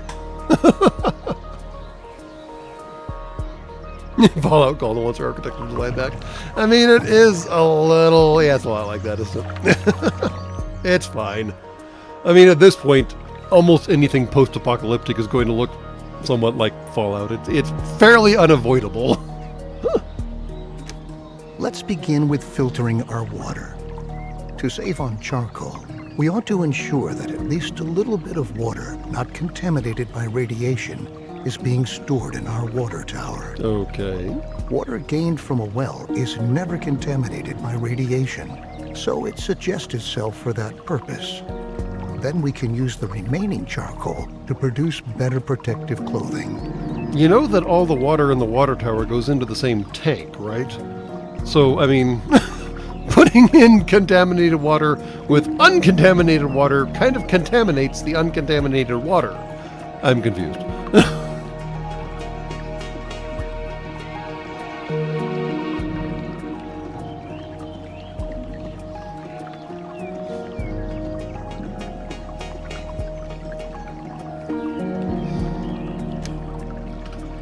Fine. Build a well. Check. Well, does the well have negative influences on things? I'm curious now. Alright, nobody cares if they live next to a well. Check. But I put the cistern in exactly the wrong spot, so I can't actually do what I wanted to do. Fine. Note to self, keep the green areas free in the future. Check. Because I'm betting if I put it right there, they can't make that little diagonal spot right there. And that would be annoying as hell.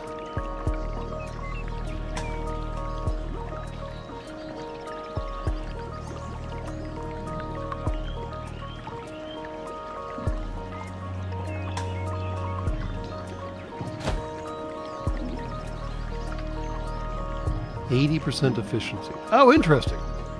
You can't stack up wells next to each other. They have to be a certain distance from each other. Huh. Okay. So that's what that circle means. I wonder what this circle means. Probably the same deal. If I build a fishing hut nearby, it'll pitch a fit, won't it? Yeah, 80%. Well, still 80%. Okay, there we go, 100. Okay. Got a good distance. But, like, the cistern reduces efficiency? Really? That seems a bit strange. No? Okay. I'm unclear what that circle means then. Fine. Moving on!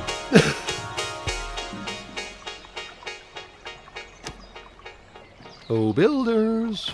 Go do the buildy thing. That was fast. Guess we can reduce the number of water carriers since we have a well keeper now. I'm not sure if that extra checks. Activate the filter on your water tower. Check. Filter on. Check. Instruct tailor shop to produce activated carbon mask. Check. Okay. How do you can lay it up? No workforce available? What? No, how'd we lose that?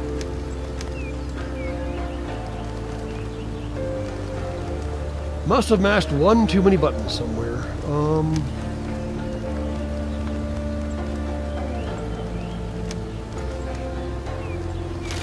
then we'll do carbon mask. Yes, carbon mask. Check. Okay. Everybody's been reassigned.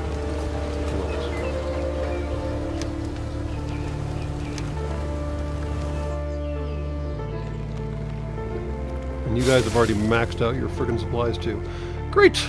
Only thing that's not maxed out is water. I guess we could assign more water carriers.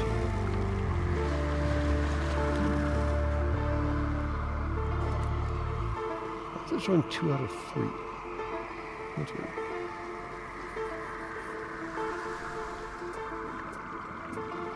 Good work. There. We are continuously taking steps towards being better and better equipped to be able to survive in this hostile environment. Yes. Filtered water is a precious asset. And later on, we can even use it to irrigate our fields. But let's not get ahead of ourselves. I cannot, in fact, do well. Amusingly enough. Ha ha ha.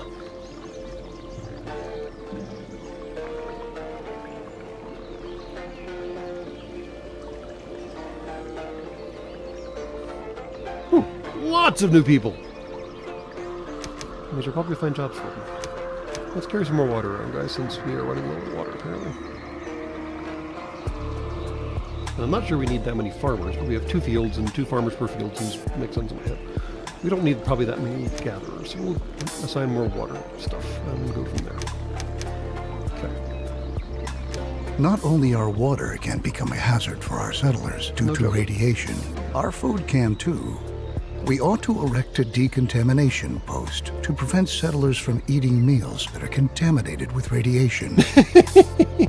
Did I tell? I know I told the frog story about X10 in the Tennessean subprovince about how the retaining pond had an interesting population of interesting frogs in it. But did I also mention that how the hunting works over at X? Why do the refiners keep walking off? I did not push the down button. Where do you guys keep going? Are you dying or something?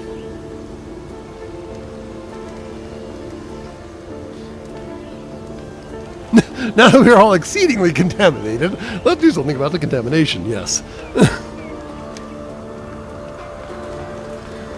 I'm guessing absolutely no one wants to live near a decontamination pit. What the hell's that? Logistics. How would that be logistics? Ooh, that's a big bubble. That's a big bubble. Oh, amusingly, it doesn't actually seem to be a problem. What's the bubble then? What's the blackout zone for? Now I'm not sure where to put this since all of our food is being produced over here. I guess we should put it over here. Have a good one, John Leonard.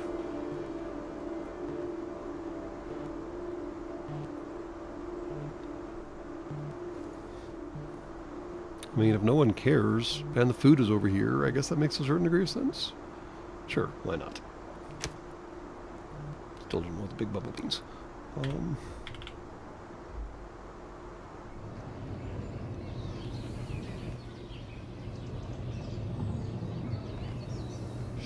Sure. Somehow it feels like a bad idea, but it'll work out in the end, I feel certain. Decontaminator, check. Builder, check.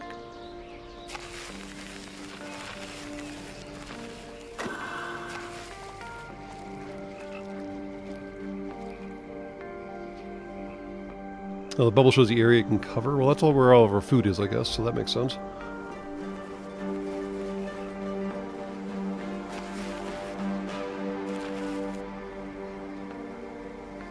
I guess we should mix up the, Did it just, like, Did it just change mid-flight? No, okay. That's weird. Very good. The decontamination post is going to supply all buildings that stockpile food and are located in its working area in order to purify the food that has been affected by radiation. Well, I guess the herbalists and the herbal ballista and the gatherers are kind of hosed, so, oh well. Don't eat the herbs, people! Don't eat the Soylent Green! It's true. We should never forget that even when we optimally prepare and protect ourselves, we're still going to lose friends and members of our family time and again. We're going to mourn them, come what may. But if we're able to bury them in a cemetery, then we'll get over the pain and let them rest in peace. This is really a priority right now. Everything else going on, and the priority is building a cemetery. Okie dokie. Sure, why not? Where the hell's that? Community?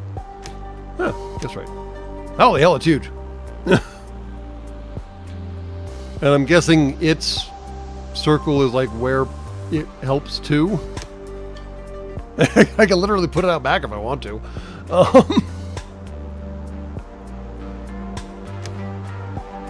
I mean, all the housing is right here, so I guess I should put the cemetery right out back. That seems somehow horrible, but...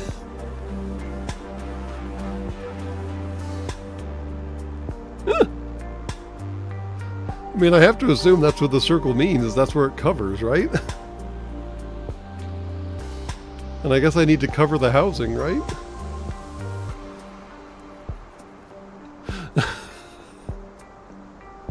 Sure. We'll just put it right here. Why not? The post-apocalyptic has come home to roost.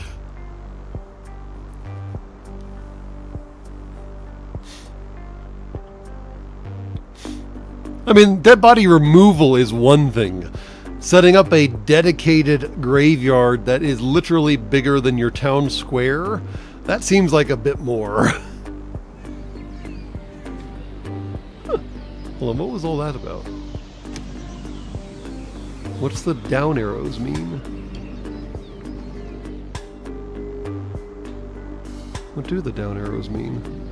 Is that literally where there are dead people just laying on the ground right now? There are literally dead people laying on the ground right now. My settlers are so fucking stupid that they cannot grab the dead people and drag them somewhere other than just literally laying in the town fucking square.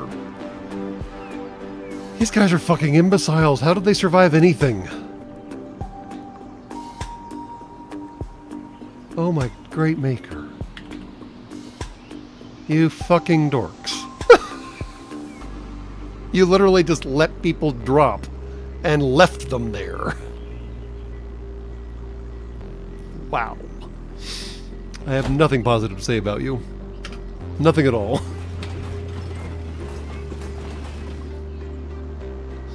I guess if you drop dead out of the frickin' scrapyard and recycler, you're literally dead out of luck. What the hell?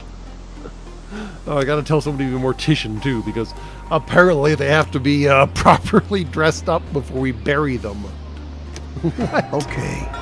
The cemetery will help us to quickly get a hold on ourselves and focus on the tasks that lie ahead. It's not a pleasant thought, but that's the way things are. At the very least, we're pioneers, aren't we? Maybe we ought to distract ourselves to lighten up the mood. Distract ourselves and lighten up the mood, check. We can erect a number of buildings to increase confidence in our settlement, including, for example, a campfire or a pub. A pub? In this situation, however, our best option would probably be to upgrade our town center. There we go. Settlers can visit the new town center, and by doing so, increase their confidence for a while. So I guess the mortician just has to go around and pick up all these dead bodies now? Man, that's a sucky job.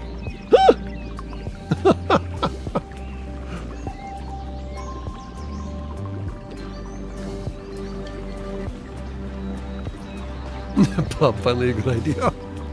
I mean, if they're just going to leave dead bodies just lying in the field, the pub seems like an outstanding idea. But apparently, I think we're upgrading the town center instead, with the dead bodies in it, because apparently that's just that's the new aesthetic, folks.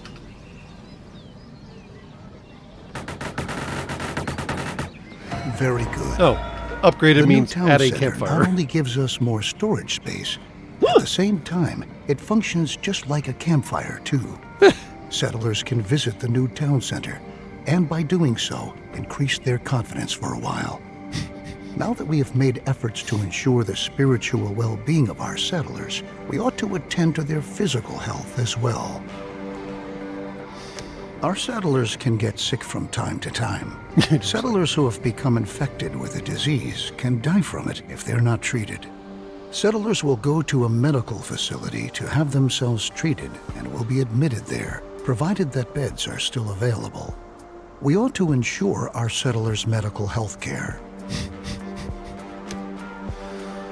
World ended, but apparently we still got docks, so I guess that's a win.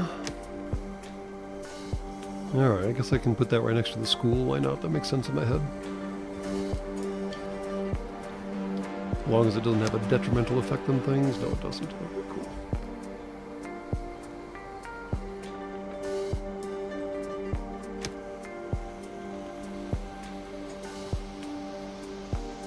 And there we go. Still got space between it for people to walk through. Check. And I'm guessing we need a dock, don't we? Yeah, a medic, excuse me.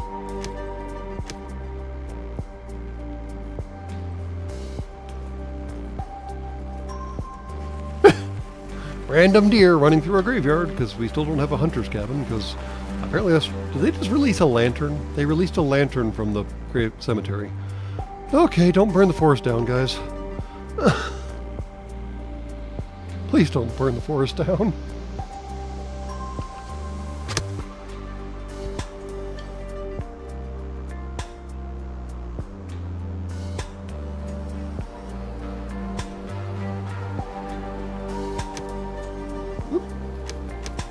With this step, we have ensured the survival of the settlement for a while.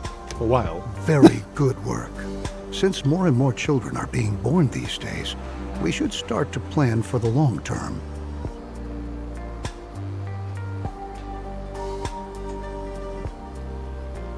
Well, apparently medicine is being produced at the medical facility, but apparently it's just generic medicine. Medicine! Takes herbs. So, it's a poultice. You got a cold? Here's a poultice. You got a broken leg? Here's a poultice. Good luck! Are we building a retirement home now? I don't know. I mean, we already built a cemetery. While cabins are a good way to get settlers to start a family, Okay. they only provide limited space. This can quickly lead to people having to live on the street. Allow me to suggest to you that cabins be provided only in a very targeted manner in order to control the population growth of your settlement. Whoops. Nothing is worse than not having enough resources to provide for everyone.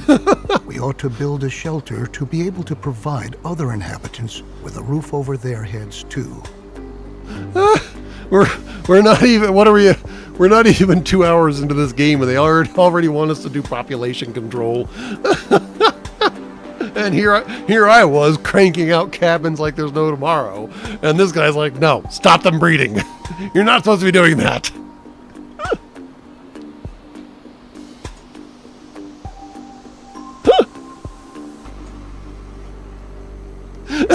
I mean, from my brain, we went full Malthusian in 2 hours.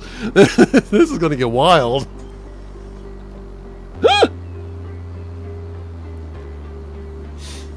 I mean, he's technically correct, which is the best kind of correct, but damn. All right, build a shelter. Check.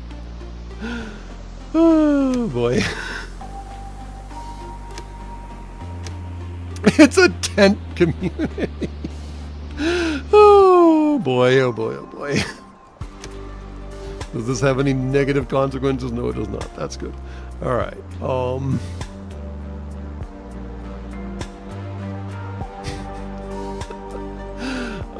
Sure, we'll build it right here. That seems fine.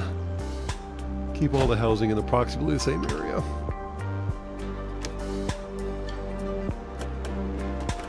Next upgrade to Hunger Games.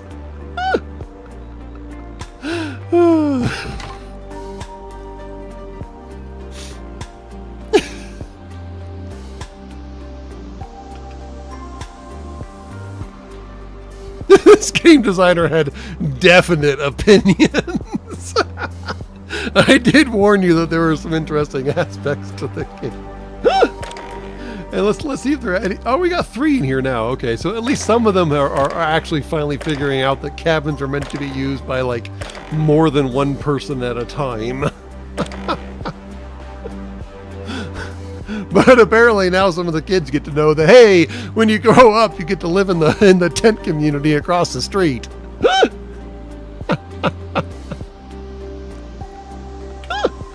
Wow. That's a little cold.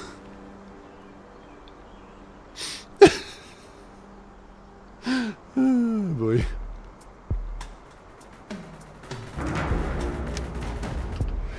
Very good. Remember that when children grow up, they're going to leave their parents' house and look around for a new place to live. It might happen that they don't find any home at all. We ought to build a shelter to be able to provide all inhabitants with a roof over their heads. Oh my god, the settings! The settings! It can either be for anyone who shows up, or only if you're old and not useful anymore. We found the retirement home!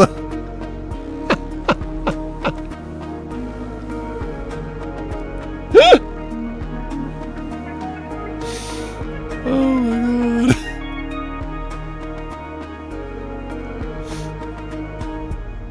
Oh no, we've got the van down by the river. It's right here. Town Square is the van down by the river. It's the bus.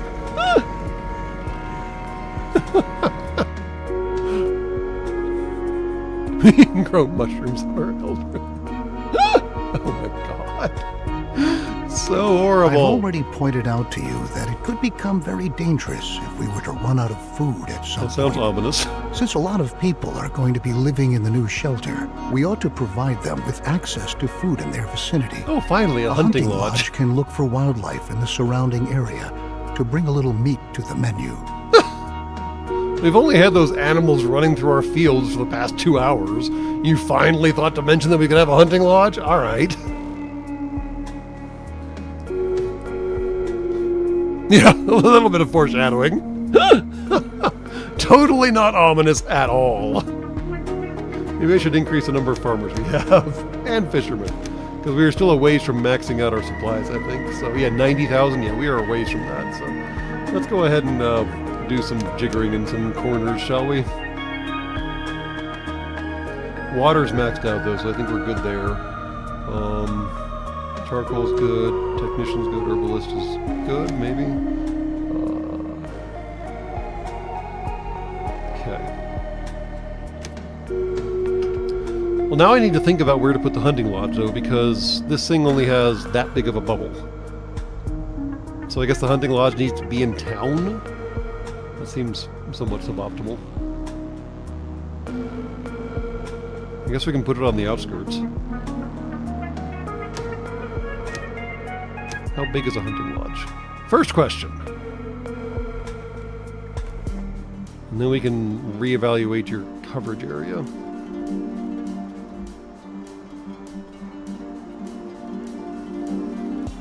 Can I squeeze you in right there? But I can't see where the contamination company thing bubble is. That's annoying. Hold on. Okay, yeah, so if I squeeze it in there, we're fine.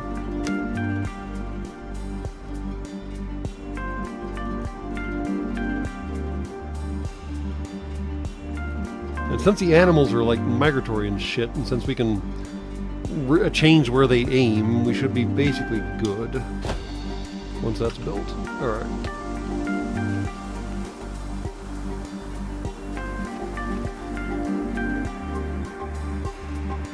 You would think I would put it out in where the wild animals are, yes, but I want to keep it inside the decontamination plant range so my stupid settlers stop getting sick. And much like our other things, I can change where this guy goes to work. I'll show you in just a second. I'll go ahead and throw down 2 hunters. And what the hell does capturing do? Huh. But now I can change the field of work. And we can figure out where some little squishy things to eat are. What about there? Check.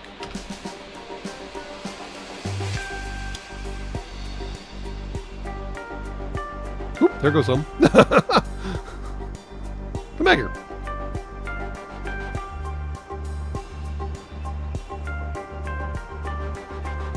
Where are my hunters at? Oh, we got some. Maybe? They're literally right there, guys. They were taunting you. What the hell's wrong with you?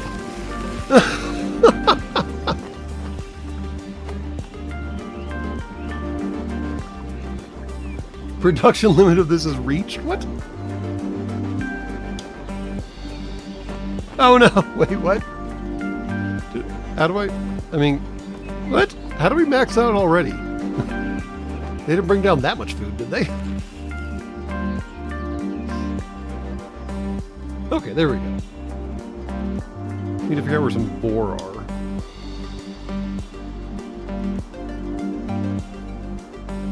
Go find the big pig.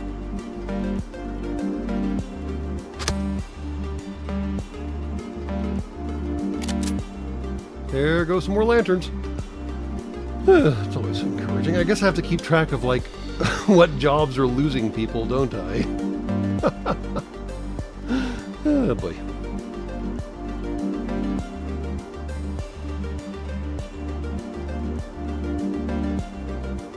So I guess we'll just max out food production at this point, because we ain't got much else for you squishies to do right now.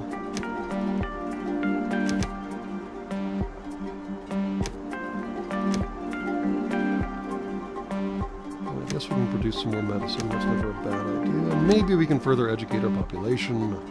Teacher. Okay.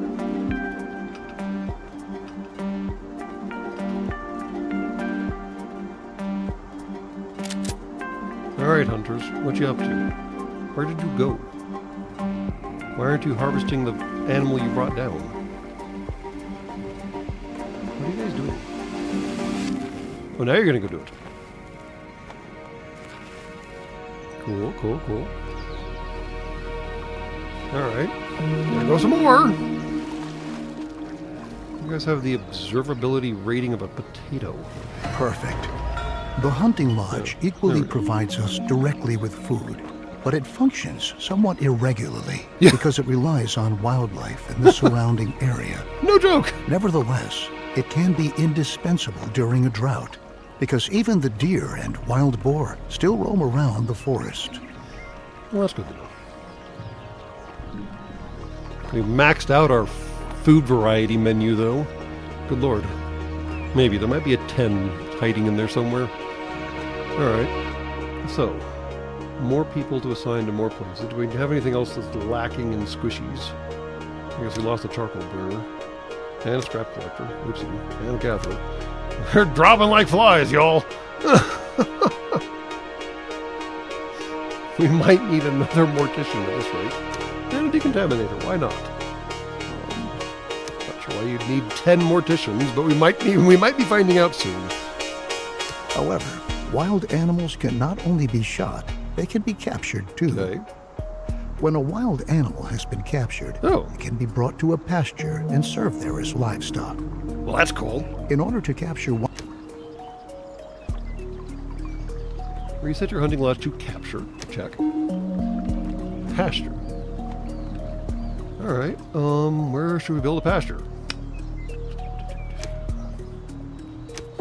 Holy hell, it's big. I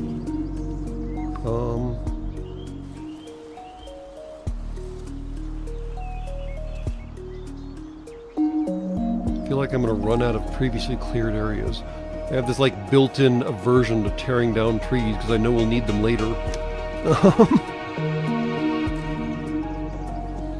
But a farm out in the sticks makes sense, doesn't it?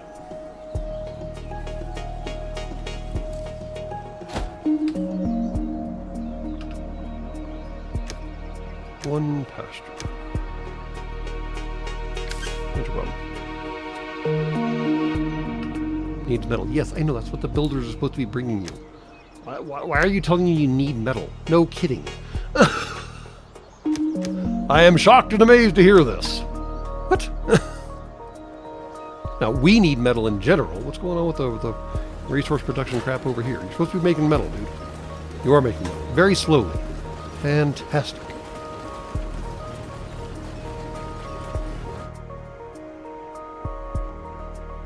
Next, we're going to have a meat packing plant.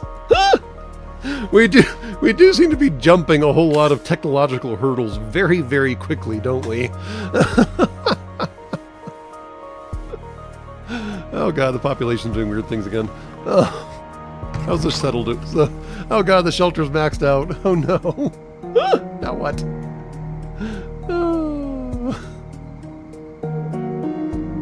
This is just a game of like keeping track of deaths and births, isn't it? That's all this game boils down to. And you were going to do both, I think. Oh no, I had to actually set it to capture to satisfy the requirement. That's annoying. Fine, be that way. Okay. Needs... No joke. I am shocked and amazed to hear that the freaking pasture needs animals. Alright, let's move this around. Alright, it's got deer and freaking boar inside of it, so let's see what we can pull out. Oh, there goes the boar. Bye, guys. Oh, there comes some more. Alright, Mr. Hunters. Do something productive. Assign a type of animal. There we go. We got a pig! I got a jar of dirt! Animals can be captured by a hunter or acquired from certain traders at the trading post. Maximum number per pen 7. Water demand per season 20 per animal. Damn. Reproduction rate is negative? Oh no, it's 0.8 seasons. Food per slaughtered animal, okay. Animal husbandry product. It just cranks out sausages. Check.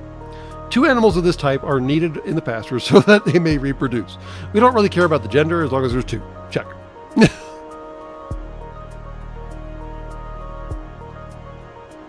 Guess we're doing boar. Animals captured by a hunter are brought to a pasture where they are tended to and cared for by herders. Some animals produce resources such as milk or eggs. Other animals can only be slaughtered to eat. You ought to find out for yourself which type of animal brings you which benefit. On each pasture, you can choose which type of animal ought to be kept there. So you can do deer, boar, goats, which I guess could be milked. Yeah, they can be milked. Holy hell. All right. Hares, check. Buffalo. We skipped right past cows and went straight to buffalo, and they can be milked. Oh yeah. I want to meet a humie who's willing to go up to a fucking buffalo and try to milk that bitch. Wow. Dude clanks as he walks. And then chicken. Who do eggs, of course.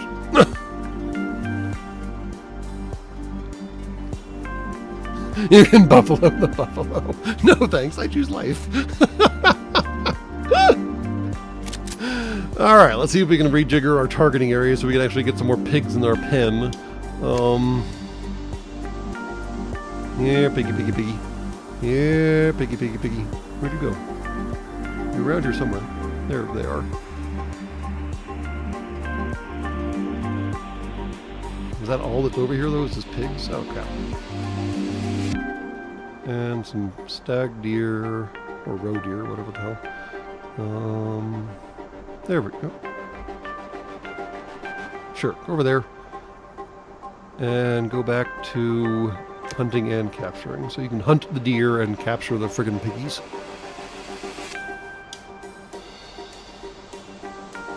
I don't think I'd want to try to milk a buffalo or a bison. I don't care. Isn't bison a buffalo and vice versa? I thought they were the same name for the same, or different name for the same animal. Or maybe I'm confusing up different animals.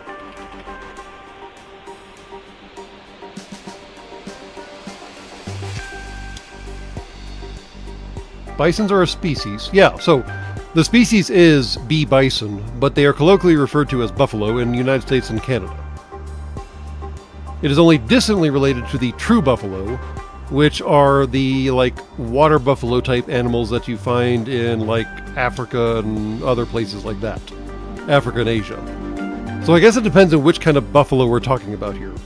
Whether they're the bubalinas, because apparently that's what the true buffaloes are referred to, or whether they're the bison that the North Americans refer to as buffalo. Either way, I don't want to milk them!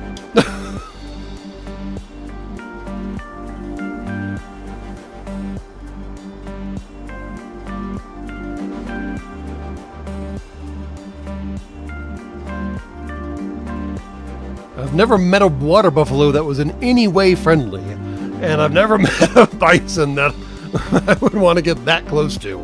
Nope, nope, nope. You must provide water for the animals you keep on your pasture. This enables them to survive and reproduce. When enough animals are fully grown, the herder will start to slaughter them. If you don't want animals to be slaughtered, you can also instruct the herder not to do so.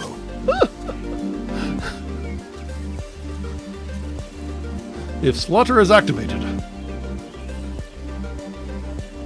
animals that exceed the maximum number of animals set to be in this pasture will be slaughtered. Well, that seems to make sense. I mean, how do you milk a buffalo? Very carefully. Do not try to milk the high-capacity assault cows. Yeah, no, I can't, no. I'm not going to subject my settlers to that. That just seems like a horrible idea. On a scale of 1 to bad. Now your herders know how they ought to handle the animals.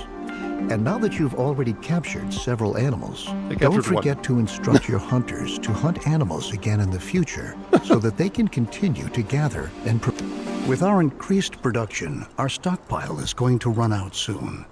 The supply routes for our production buildings are getting longer and longer too. Temporary To tackle these problems, you ought to build a temporary storeroom and have roads laid out.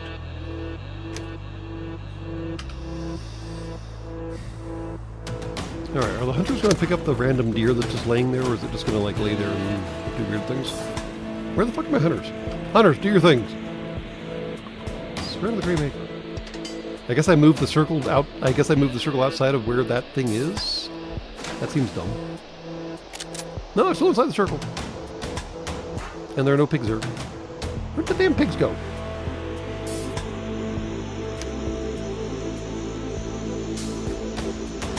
Here, piggy, piggy, piggy. There.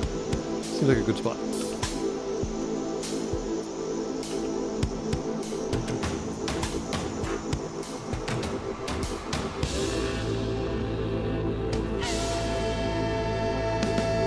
Alright. Temporary storeroom. I know exactly where to put that. Let's see. Logistics. Check. Good guess.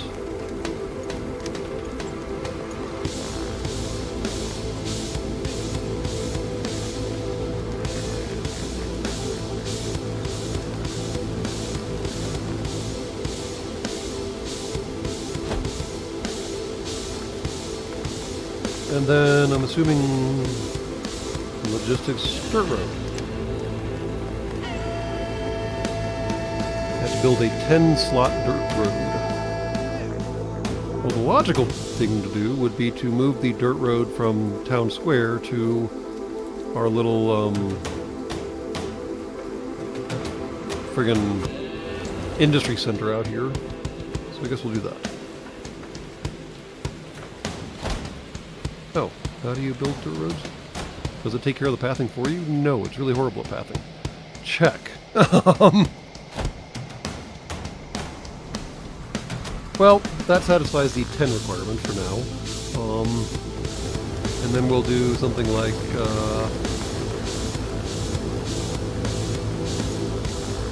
really, really bad at pathing. Wow. The Hueys is okay at pathing. Like, everything else, not so much. There. Okay, fine. Not the most optimal dirt roads I could have configured, but you know what? It's a dirt road. What are these going to take to make anyways? They don't take anything to make? No construction materials at all. Do not require any construction materials. Okay, fine. Be that way. I'll take the freebie.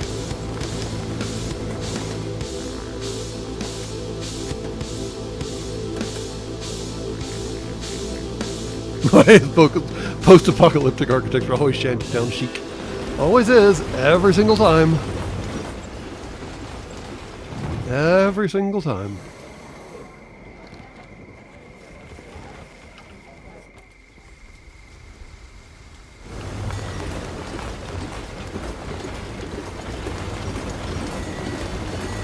So do the roads actually do anything? Fast progress. I'm not sure what that actually means, but okay, fine.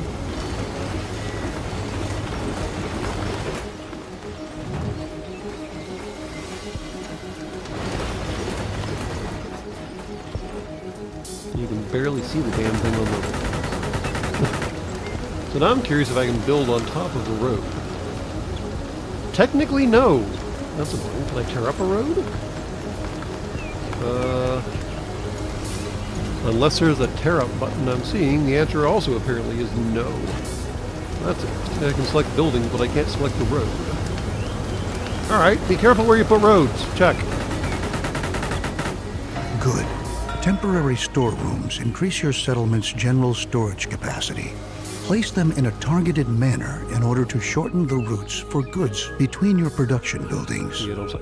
Roads are equally a great benefit because settlers moving on roads can go distinctly faster than on a normal supporting surface. Ah, there we go. So there is a bonus associated. That's good. To improve the whole thing even further, we can build a market to improve logistics at the settlement. Cool. Besides being an enormous stockpile for resources that is even able to store water, the market is responsible for distributing resources within your settlement. What's more, it also increases your settlers' confidence. When are we building a brothel? I think the brothel may be part of the shelter, although they did talk about how nobody fucks in the shelter, so maybe not. I don't know. Yeah. Wait! The guy who works at the market is a logistician? As opposed to, like... What? Whoa! That's pretty big. By the Great Maker, that's freaking huge. Why does the market need to be that big? Holy potatoes. Oh, everybody's happy aside from these guys way out here. Why are you guys happy?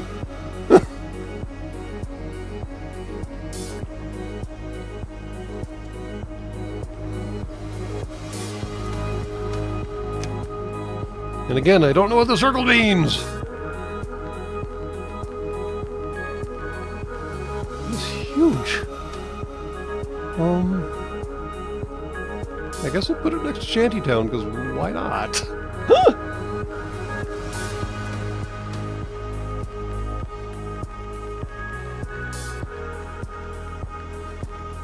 It's a supermarket! Oh boy.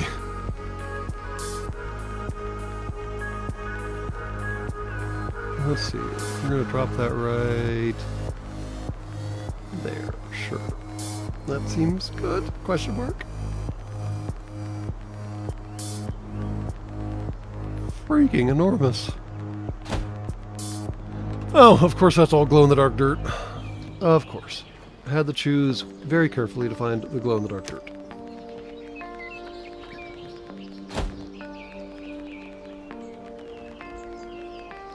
Oops.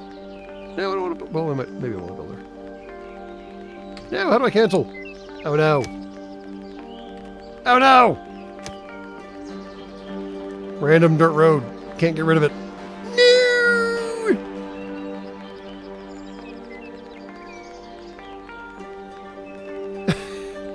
Go away. Fine.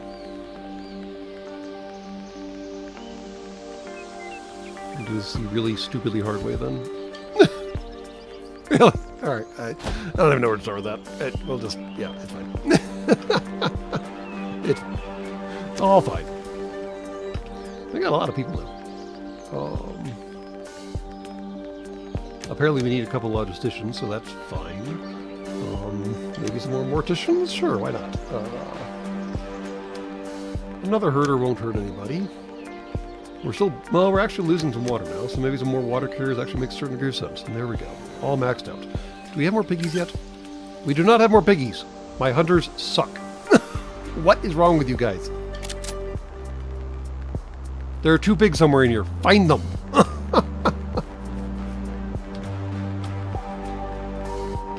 Fine. Alright, de-spicify the dirt. Somehow. I think we're out of protective gear, aren't we? We are entirely out of protective gear. Lovely.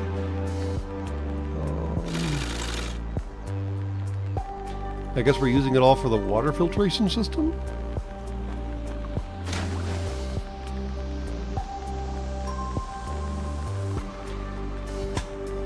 That just takes coal, doesn't it? And this thing produces coal, right? Yeah, coal. Weird.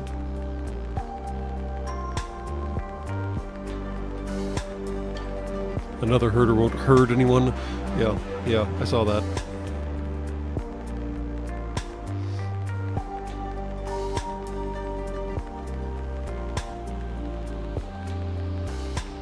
Alright. Well, that takes a lot of stuff.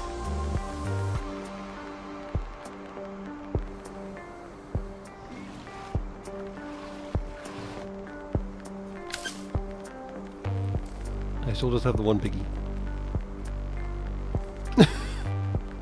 We ain't gonna get no more piggies if you guys can't find me a friggin' piggy. There's 4 in here. Go back to capture mode. Maybe that'll increase your chances or something.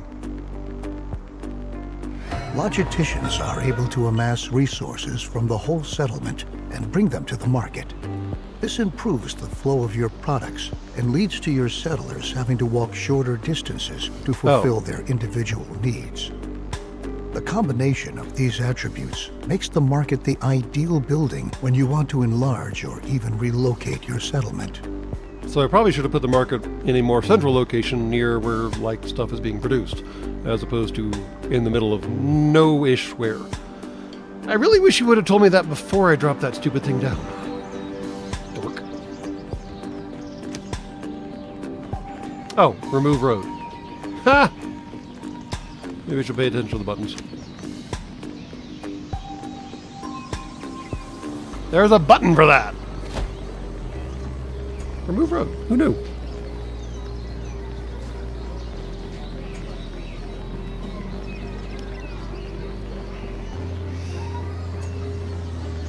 And I might as well extend the road over here and then over here and over there. There. Okay. At least now we have something of a thoroughfare. And why is the orchard spicy?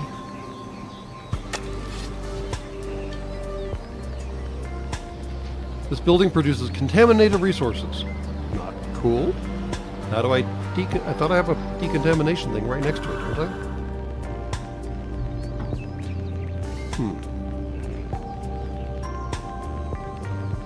And I have 2 people work. I'm confused.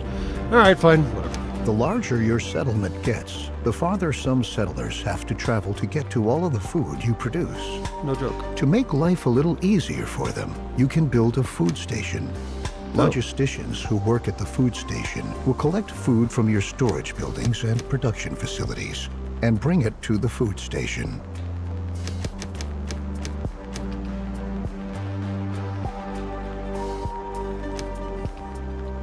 Food station. More logisticians, because we have way too many builders. I guess the dudes working out in the friggin' woods could use a food station. Let's see how big a food station actually is. No, it's quite small. Okay, that works. I mean, if it was the size of the market, I wasn't sure where I was going to put it. I mean, these guys are making their own food, and apparently they're collecting spicy stuff as well. Well, I guess those guys are right next to the market, so that's fine. So yeah, the little wood dudes out here could use probably a food station. That makes sense. And that's spicy too. Of course it's spicy. Everything is spicy.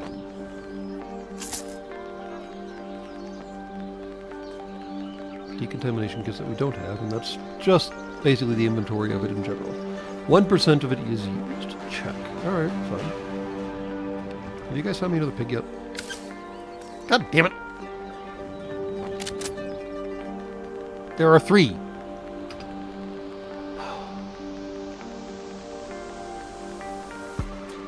Jesus.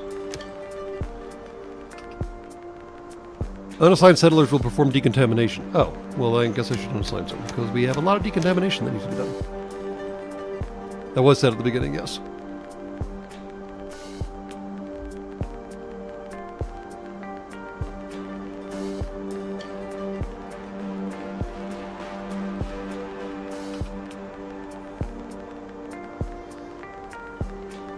And yeah, our radiation is increasing slightly. So I guess we should decrease the number of builders and get some decontamination folks doing decontamination-y thingies. That seems wise, doesn't it?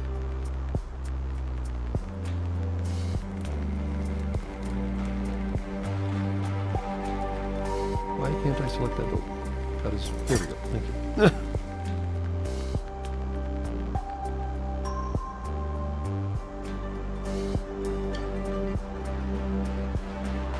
Well, everybody's happy at least, even if they're glowing in the dark.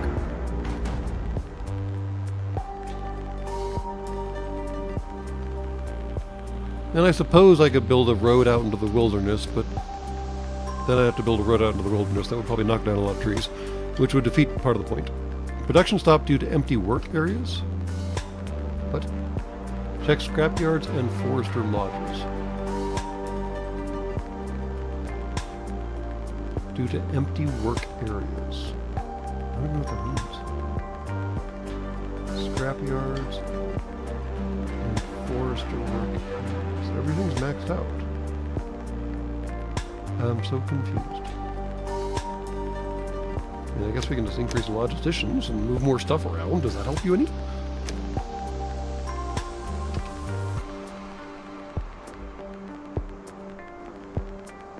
What are you complaining about? You can't collect medicine. Medicine's right there. This game confuses me on a lot of levels. I mean, medicine is being produced right here, and it says they can't collect it for reasons. Two more piggies. Ah! We're about to lose our one piggy. Oh. Well, I guess that went well. Or no, we have 7 out of 7 now.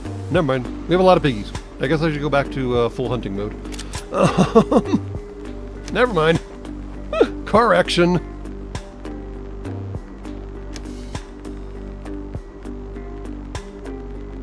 What do we got out here? More pigs. More pigs.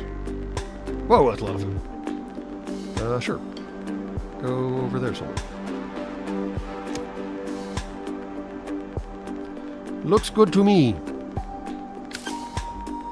And yeah, 7 out of 7. Alright, that's a fair chunk of food then. Apparently we got a whole pile of pig. Come get.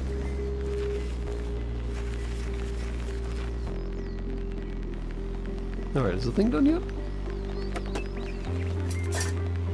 Not yet.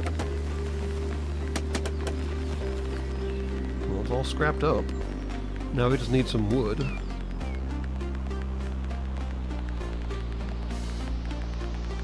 Settlers with no tools, homeless shelter, yeah, I know.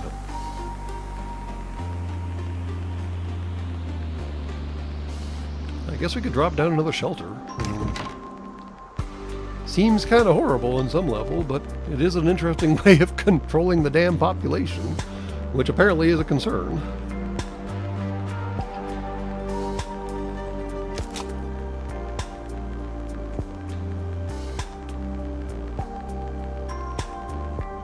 With the new food station, your settlers are now able to supply themselves with food directly on site.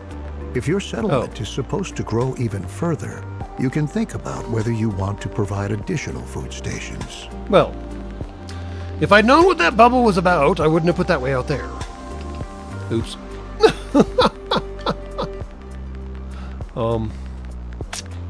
Okay, that's not actually that useful. Let's, reduce that to scrap and move it somewhere, because that doesn't seem very useful. I guess we can put that down.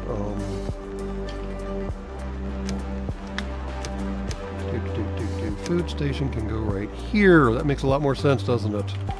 We can collect all kinds of food now and do all kinds of fun things with foodie related things. Yeah, much better.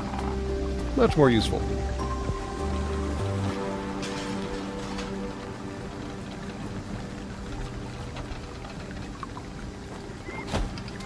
Okay. We'll call that good.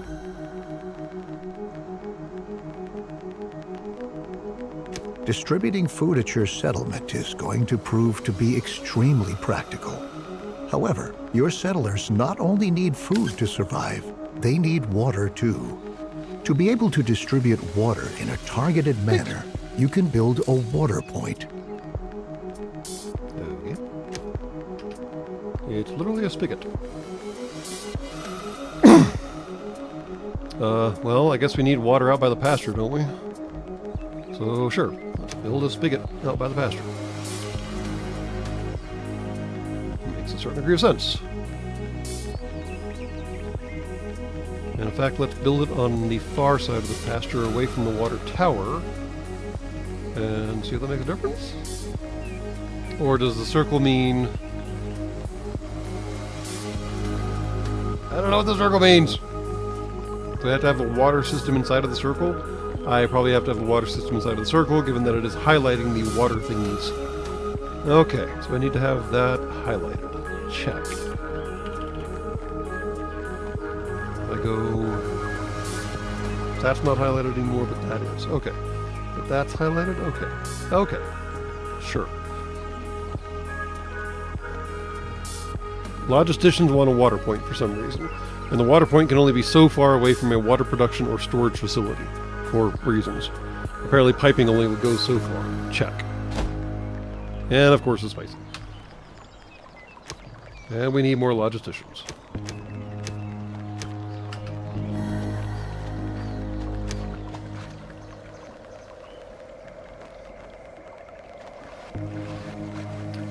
Alright.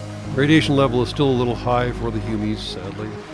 But we seem to have... Well, no, I thought we had gotten rid of some of the contamination, food and ground, but apparently I am mistaken. We're working on it still.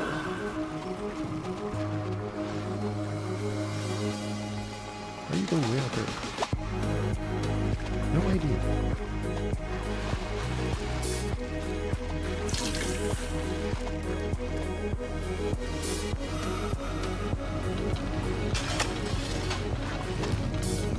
Are we cutting down the plum trees and... Oh, somebody just keeled over. Oh, and there he goes. Damn. That's harsh. He just, like, dies. Didn't even go to the medical facility. Wow. Alright. Yeah, 21 logistician. I don't know why we need that many. Your settlers also have a water point available. They can supply themselves with water and food. Similar to how it's done at the food stations, this enables you to precisely control at which places your settlers are able to attend to their needs. Oh, so we can precisely control where settlers can get food and water, you're saying. Wow. That doesn't sound ominous either.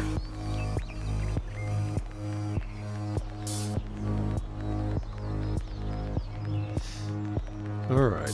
We have a lot of freaking settlers right now. And apparently we need a lot of logisticians. No idea why.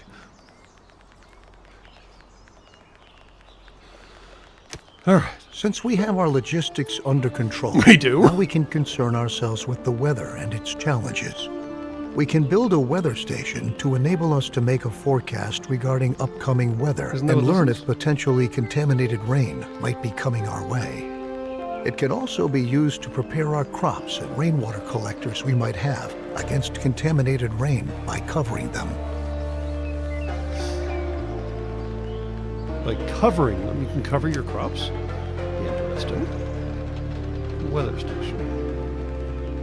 Really? Again, this is where the priority lies right now, is building a freaking weather station? Alright, cool. Cool. Maybe I do need to build a road out to the charcoal site. How hard would that be to do?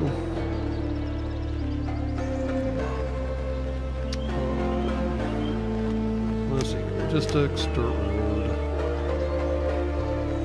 If we just do it straight out. Ah! Damn it.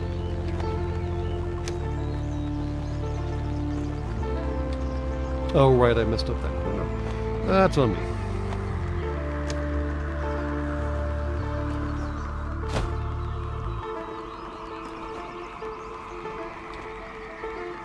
Let's see.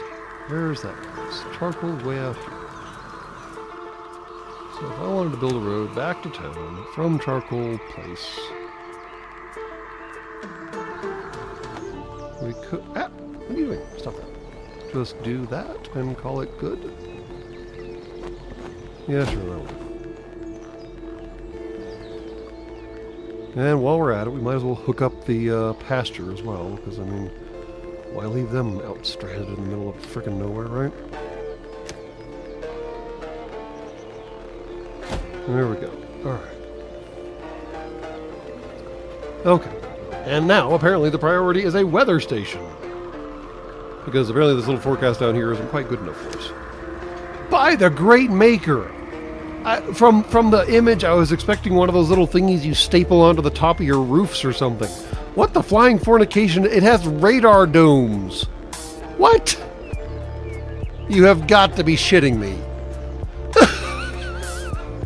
What in the flying fuck is this?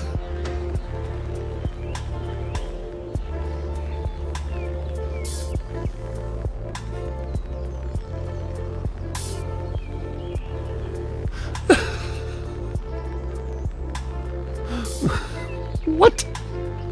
I don't even know where to put this. Literally have no idea where even to put. I mean, I can put it way out here, but I don't know if that's a good idea. What? Like, I don't even. Where did we get radar from? This is entirely post-apocalyptic, and suddenly we have radar. Did someone like smuggle a frickin' Doppler tower downstairs into the fallout bunker when the bomb started dropping? What is even going on here? We're gonna put it right here because I don't even know where else to put it.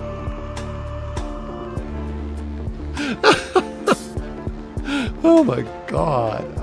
What? Of course, it's all dirty. Oh, by the great maker. What is going on? Weather station bolt. 0 to 1. No kidding. We'll up that slightly. Alright, hunters. Are you doing hunting things again? You're doing hunting things again. Cool. As long as you don't go hunting in the pasture, we're fine, right?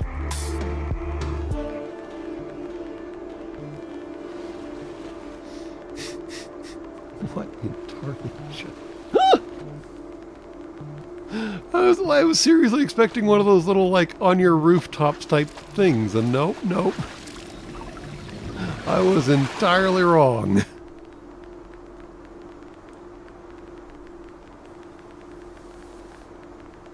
Hunting in pastures is known as poaching.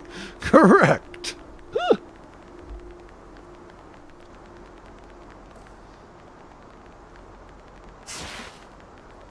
Yes, I know we need metal.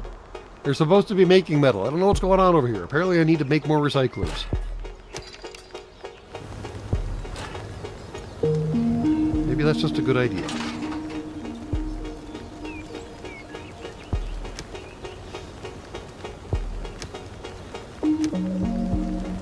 Maybe I said the right thing and we're just gonna frickin' do it. There. That one can make metal and it'll be fun.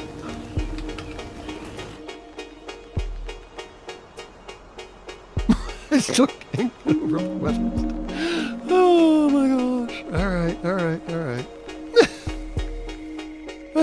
Like, what? What even is half of this crap? Why do we need a satellite dish? I don't think... I mean, I guess theoretically the satellites will be perfectly intact, still floating around up there doing whatever the hell they were supposed to be there doing. So I guess if you can set up comms with them, sure, why not? I just... wow. Oh, is that recycler done yet? That one's done. Okay, so we need to assign more people to do refinery things. And it looks like we need more cloth too. Plastic, it seems like we're doing okay. Yeah, plastic's fine. More cloth would be good too. I feel like we're going to build a refinery right after this, and then I'll be annoyed that I had to do all this work. But that is the way of things.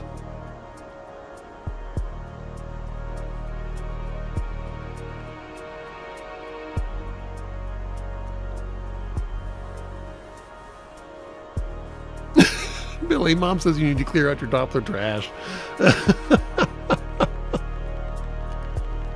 Oh my gosh. I'm not even sure if your weather radar installations on your planet right now are that big in comparison to everything else on this map. I mean, if this is like Shantytown here, I don't know, yeah. Very good. There we Now go. that we know what sort of weather awaits us and how we can protect ourselves against contaminated rain by covering our crops and rainwater collectors, we ought to attend to collecting the rain we want.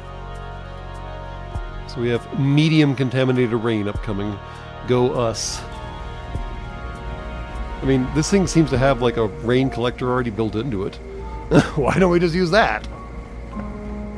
What is this nightmare contraption? And again, I would like to point out that we have no electricity yet. So somehow these Doppler radars are doing something without electricity plugged into them. Or this is the biggest, weirdest potato battery ever.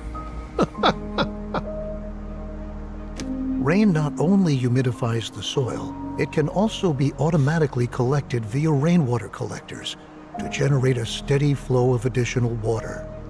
Since we've already built our weather station, we're able to decide what kind of circumstances would make us want to cover our rain collectors. That makes sense. Rain collectors, what do those do? It looks like exactly what's already at the weather station. Weird. It's 5 by... My God, how big are these things? Hey, really? Alright. Where can we tuck this little idiot in? You can just back it up to the cistern, right? Okay, that'll work.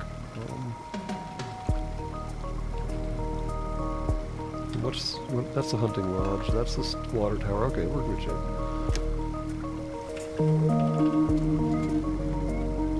There.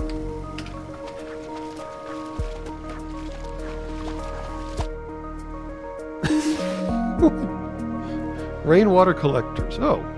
Set the rain contamination level at which the respective buildings are supposed to be covered to protect them. Interesting. So, I mean, high seems like the very correct answer. Medium even seems reasonable. Okay. So that's how you control the covers. I was hoping it wouldn't have to be manual, because that seems like a lot of work.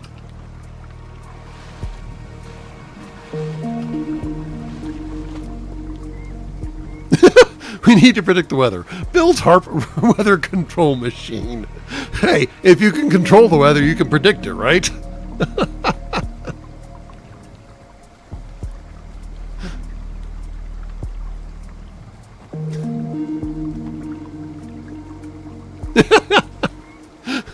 Water is wet, and wet water makes other things wet. Check. I do not want the high energy water, but it makes the plants so creatively colorful. Are hunters still doing something useful in the area that they're in? Yes. Okay, cool. You guys can continue doing whatever it is you're doing.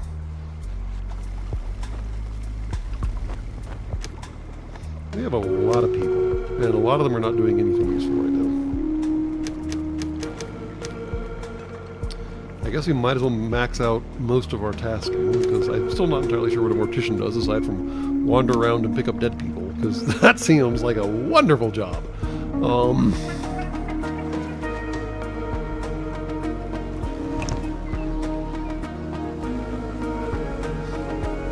Hey, we had some metal backlogged, but we don't anymore. Never mind. There it is. Finally have enough production facilities to actually have some backlog. Nice. Oh, and guys, people can Never forget that our settlers might get sick if we distribute water contaminated with radiation at our settlement. Even if they're wearing protective clothing. No kidding. We should make sure that the collected water is as purified as possible. Fair enough. We can have our crops covered to shield our seedlings against radiation. But once they've been covered, naturally they won't be irrigated with rain anymore. To rectify this problem, we can build an irrigation plant that is able to artificially regulate soil humidification. Place this building with care, because it is only going to irrigate the soil within its impact radius. Now he warns me what the circle actually means. And I'm betting that my little farm situation here that I've got set up is not optimal for the irrigation system. Okay, it's not so bad. Could be so much worse. Okay, yeah, that's not so bad at all. Okay.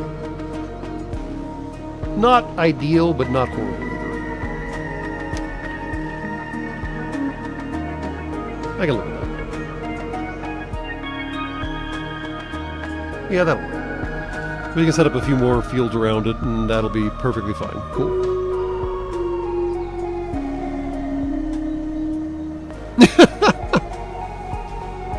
What is this, a meteorite? You mean a lead apron and gloves doesn't protect me from contaminated drinks? What kind of sorcery is this? Oh no! Putting the spicy liquids inside of your body is worse than putting them on the outside of your body.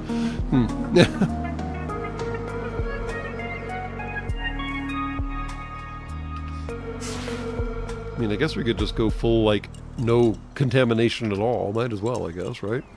No reason not to.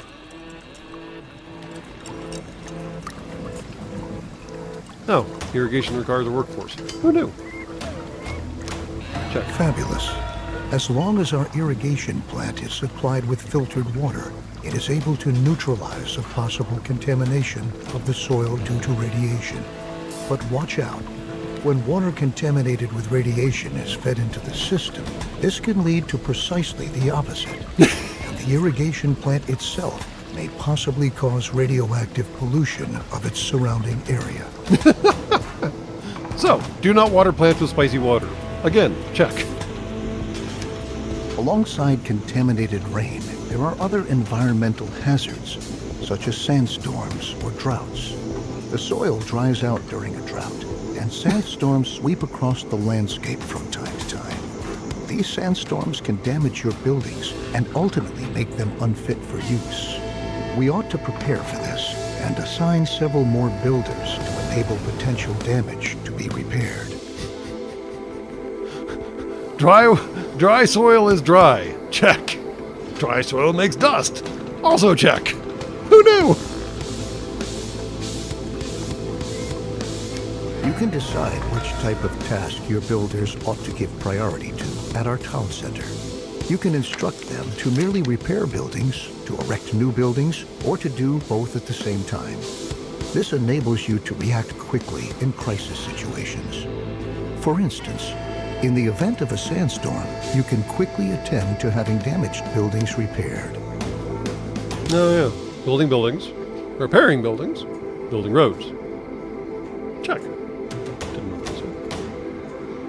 Oh, and apparently people lived in the bus still. Somebody gets to live in the town center. That's fun.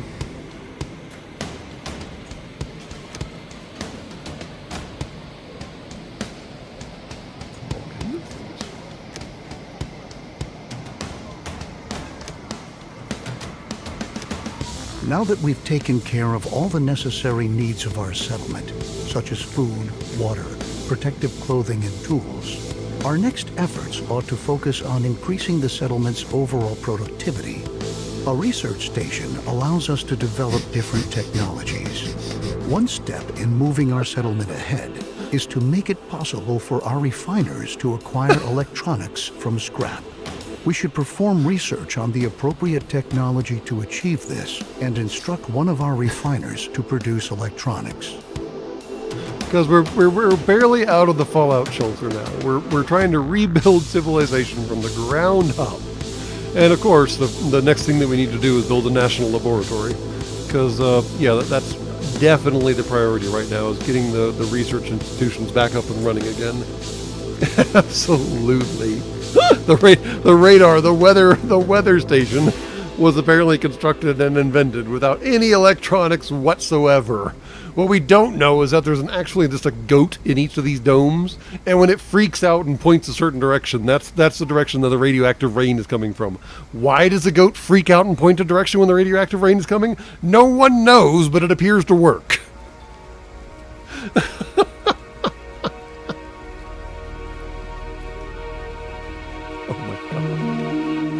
Okay, well, we've been doing this for nearly 3 hours now, so I think this is a perfectly reasonable spot to call it, since the game just automatically saved for us. So, once again, this is Endzone, A World Apart. The company that made it is now dead. I believe it's on sale on Steam if you are particularly interested in it, and I may have already made a sale, I don't know. And as I mentioned previously, we're still doing a fundraiser for Toys for Tots, and we'll be doing it through December. So apparently I managed to break Super Chats by attaching a fundraiser to this live stream. We'll see if that happens on the next live stream. So you may be very limited in where you want to toss money around.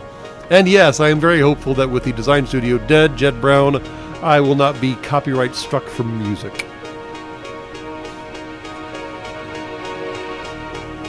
So with all that said, and with a very strange, very opinionated post-apocalyptic game now under our belts, we'll go back to Cosmoteer on Wednesday, and as always, and as every time, good luck and good night.